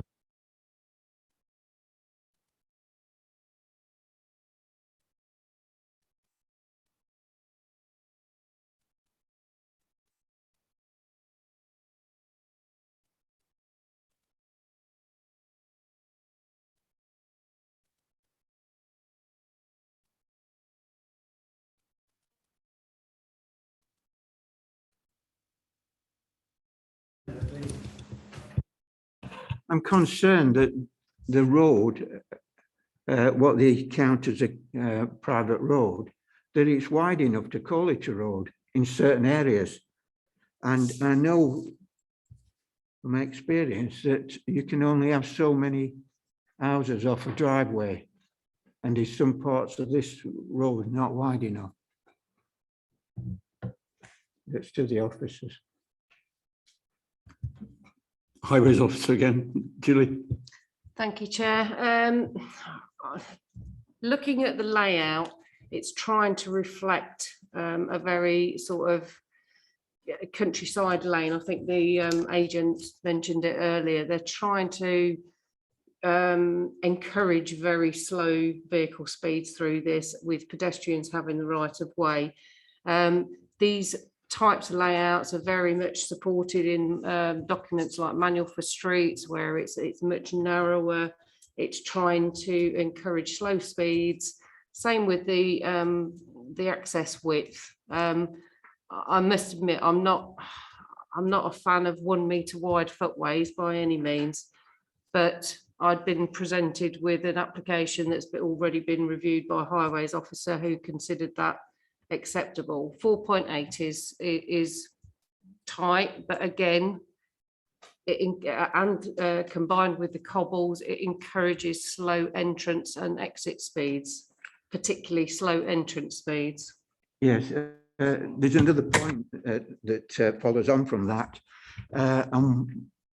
We've had problems at Barleythorpe with this, is that we're making entrances like that and small, what I call driveways. You have problems with the refuse trucks. And on the new Barleythorpe estate, we've got problems all over with refuse trucks. And I think, I don't know where they're going to put the bins, or if the refuse trucks are going to go up there, but it's a concern. I'm looking in the direction of the ward members. Are you minded to move for a deferral? Question in respect of it, is there an issue around this visibility display which gives Mrs. Smith cause for concern? Or would you come back with the same answer? Sorry for putting you on the spot. I suspect I would probably come back with the same opinion. Like I've said, you know, there's probably another 100 locations in Ketton alone that would have exactly the same scenario as this, with, you know, vehicles parked relatively close to a shared access. We also have to consider that this is an allocated site for 19 houses, and this is less. So I think we have to take a measured view on this one. But I am happy to relook at it if that's what. Yeah, just to reiterate the point that the site has been allocated for development, and this is the only access into the site. There was talk some years ago about increasing the width of the access, but that would have involved demolition of that attractive stone barn right on the frontage, which in the conservation area was something that Wheels wants to try and avoid. The design of this is as a lane, and it's entirely in line with the advice in Manual for Streets. It's entirely in line with the latest thinking on urban design and that sort of thing. The last thing you want here is a 5.5 metre carriageway with footpaths down either side, which is just completely inappropriate. And all the thinking on urban design now is, agrees with that. And this is trying to achieve something of quality. 4.8 metres is wide enough for 2 vehicles to pass. It's often that is the standard, I think, for a private drive. And it, as Julie says, it does encourage traffic to slow down. There's quite a wide area at the access here for vehicles to be able to see others coming in and out. There are passing places further up there. So particularly the fact that it is allocated for development and this is the only access into the site, I think, it's something that that needs to be borne in mind. But Councillor Buckley, because he was in the chair, as it were. Yes. Yeah, and then Councillor McCartney, then Councillor Oxley. Yes, it's about the soakaway. I suggest that to solve that problem of flow, that underground flood pond should be put in. They're doing it on all the estates now, where they actually put it's really a big manhole, but it slows all the water down. I think that should be put in before we pass it. I think the agent did say that's how it was being designed, Chairman. Councillor McCartney, sorry, you finished. No. Yeah. Thanks, Chairman. You'll be familiar with Brook Village, and the layout here is very similar to Brook Village. It's a forked, narrow lane, and Brook copes very admirably with no space to walk either side of a vehicle passing down those lanes, and has done since the year dot, as far as I'm aware. I've lived in and around Brook all my life. Well, I live in Barrow at the moment. We still have property in Brook, and I know Brook very well, and it copes perfectly well with a road like this. And Nick's absolutely right. What you don't want here is a 5.5, 6 metre wide road and a little lane like this with a pavement on either side. It's urbanising something that just doesn't want to be urbanised. This wants to maintain the feel of a quaint little country lane, and that's what it does. I think we should accept that. Councillor Oxley. Yes, thanks, Chairman. I know this road very well. I go up and down it every time my wife wants me to go to Morrison's. So, and I know there are pinch points on it. Just past the level crossing, there's a particularly bad pinch point, which is on a blind corner. And this access is also coming from either direction. There's a bend running up to it. But I think as far as the access is concerned, when I first looked at this, I thought that is going to create problems for other road users. But it is symptomatic, as Abby's just said, it is symptomatic of what is in the area in Ketton. Bull Lane across from the other side of the road is there's no footpath, and it actually meanders down into nothing down by the stream. So people who live in the area, I think, are used to such layouts of the roads, of the streets. But I think it would help if it might be useful for members, perhaps maybe a bit later, as we've had such a long debate about it, but it would have been good if we could have had a site visit and go and seen it. So we could actually see in situ the buildings which are proposed to be taken down, which ones are going to be amended. This would be a perfect opportunity for such an occasion. So if we were to defer it, perhaps we could also incorporate the site visit if we're within the time limits of the application. Then, as I say, I would support the ward members' recommendation that we defer it, and then that would also give us a chance to go and have a look at it. McCartney. Again, Chair, and I'm just conscious about deferring this one because it looks likely that we'll have to defer the last application on the agenda as well. I'm keeping an eye on the clock, and I think it is, with apologies to the Ridlington applicants, I do not think we're going to get there this evening. On this particular application, I was very concerned about the dovecot and very surprised that the parish council were happy with it. It was one of a number of Rutland dovecots that was the subject of a lecture talk given to the Local History Record Society. It is only a small building in itself, but it's perfectly clear that the retention of the pigeon nesting things will not be there. There is the thing over the floor, and certainly had we moved into full debate on this, that would be one of the things I was certainly not happy to support personally, the listed building application, and was going to ask the officers what effect that would have. So that would be, again, I would, and as someone who's driven that road for 30 years, again, I would welcome a second opinion on the safety aspect, but that is, again, I'm looking for proposal. Councillor Ball. But just, I'm going exactly with mood for the meeting, but it just does occur to me, should we not just also try to close down one or two other queries so that we don't come back in a future meeting? And I'm thinking, and I'm not being unkind when you say the tin spoke steel roof. Now, I think Mr. Hodgett, I take Mr. Hodgett, my reading is Mr. Hodgett is being very professional. I think it's very good in working with the developer to say, well, I got the sense you were a little bit perhaps unhappy with this corrugated iron, steel, whatever.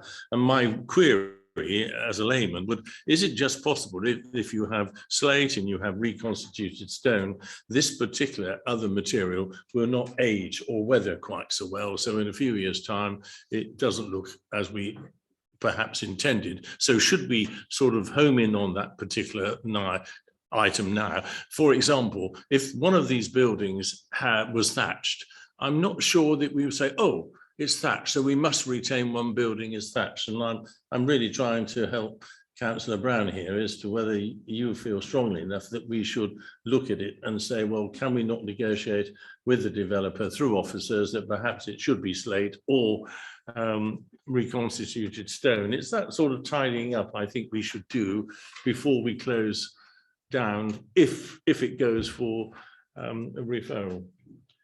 deferral rather. Well, in your hands, members. But I'd like to make a proposal that we go with the officer's recommendations and accept the application based on removing the zinc sheeting as a roofing material and using either slate or imitation Collie Weston or genuine Collie Weston if they want to. So that's my proposal. I'm looking for a seconder. By Councillor Beggy. So that is for approval as per the recommendation.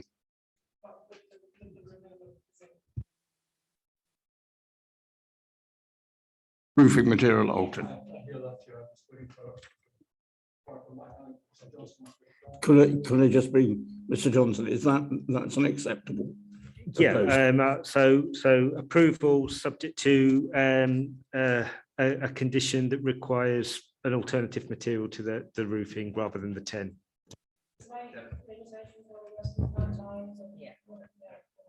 Could I also add that the backlighting is a standard? I think that was a recommendation in the college reports, that should be in there anyway. If on this amendment, if the amendment's approved, I'm just hedging my bets here, Chair. And that when the drainage systems comes forward for final approval, that we are very clear about minimising any flow into the main drainage system, even in a flood situation. Trying to maximise, as we did in Cheaterfield, have 100% actually on site. I think if we're going to possibly achieve that, those are the ones. Yeah, those are the final points, Chair. And also section 106 on affordable homes, the overage clause. Thank you. It has been duly proposed and seconded. All those in favour of that? Sorry, Chair, just to confirm, because there are actually there are two applications. I realise I'm taking the first one. Yes, of course. Yes, I'm taking the first application on its own, not as we would be expected to do, not the listed building application at this point. So those in favour of the application? 7, Chair. And against? 4, Chair. That is carried. Duly carried. We now move to the listed building application, please.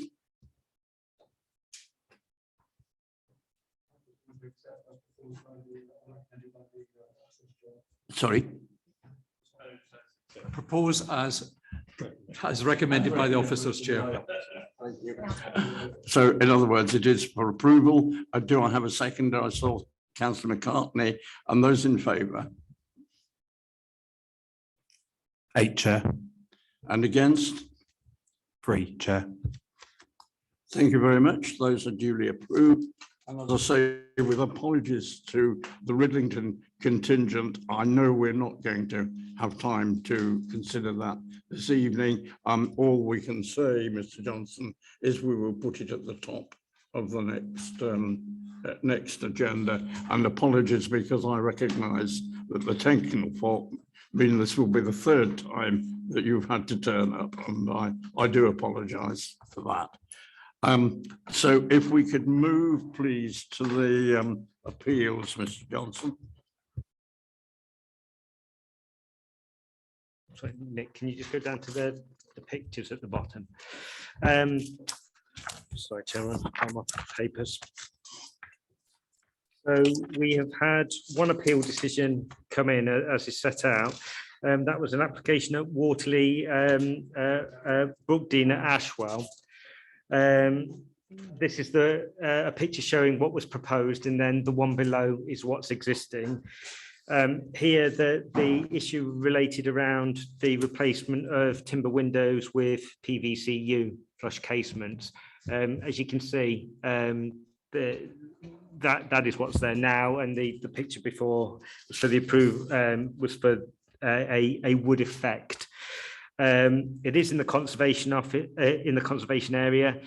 The inspector considered it, but felt that it was a relatively modern red brick building, that it was fairly well set back, and that in this instance didn't feel that the use of PVC-U windows would have a detrimental impact on the character and appearance of the conservation area.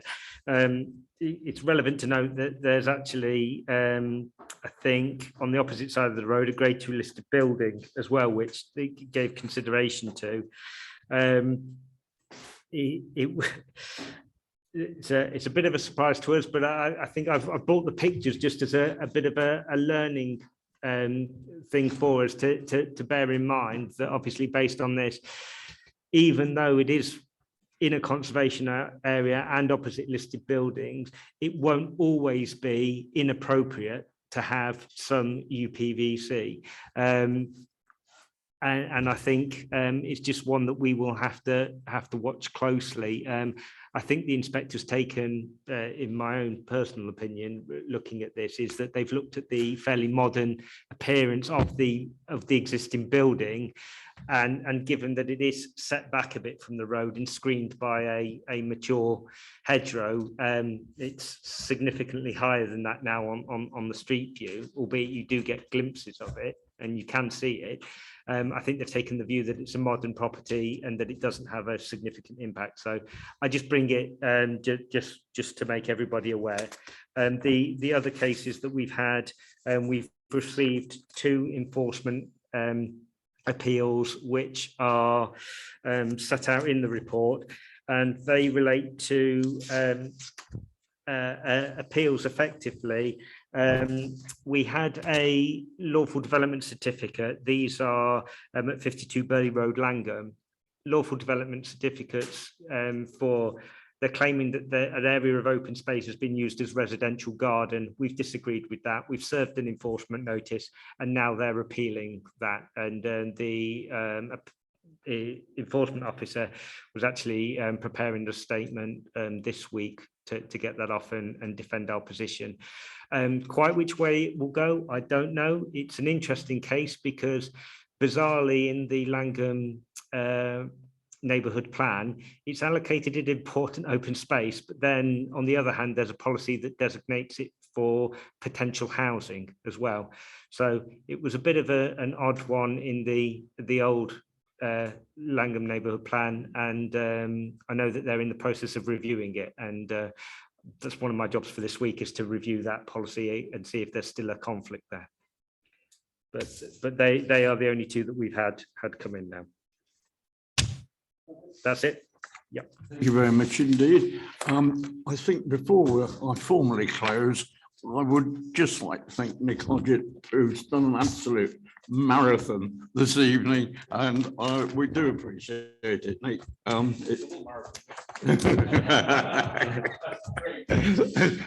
apologies to you members for not managing to get the business transacted tonight.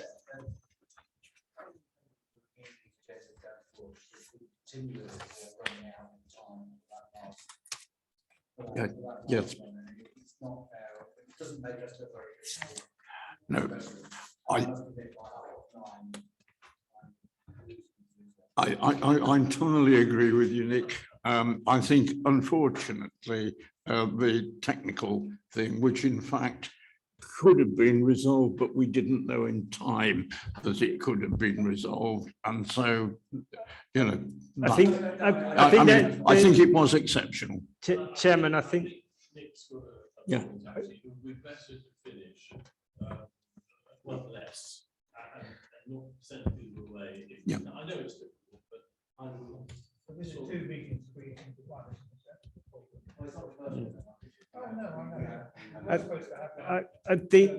I totally take on board what members are saying. It is sometimes difficult to judge how long a debate is going to take place on each application. There's 4 applications. Potentially today we had 4 hours, and they don't always take an hour each. I appreciate the Langham solar farm was going to always take a little bit longer, but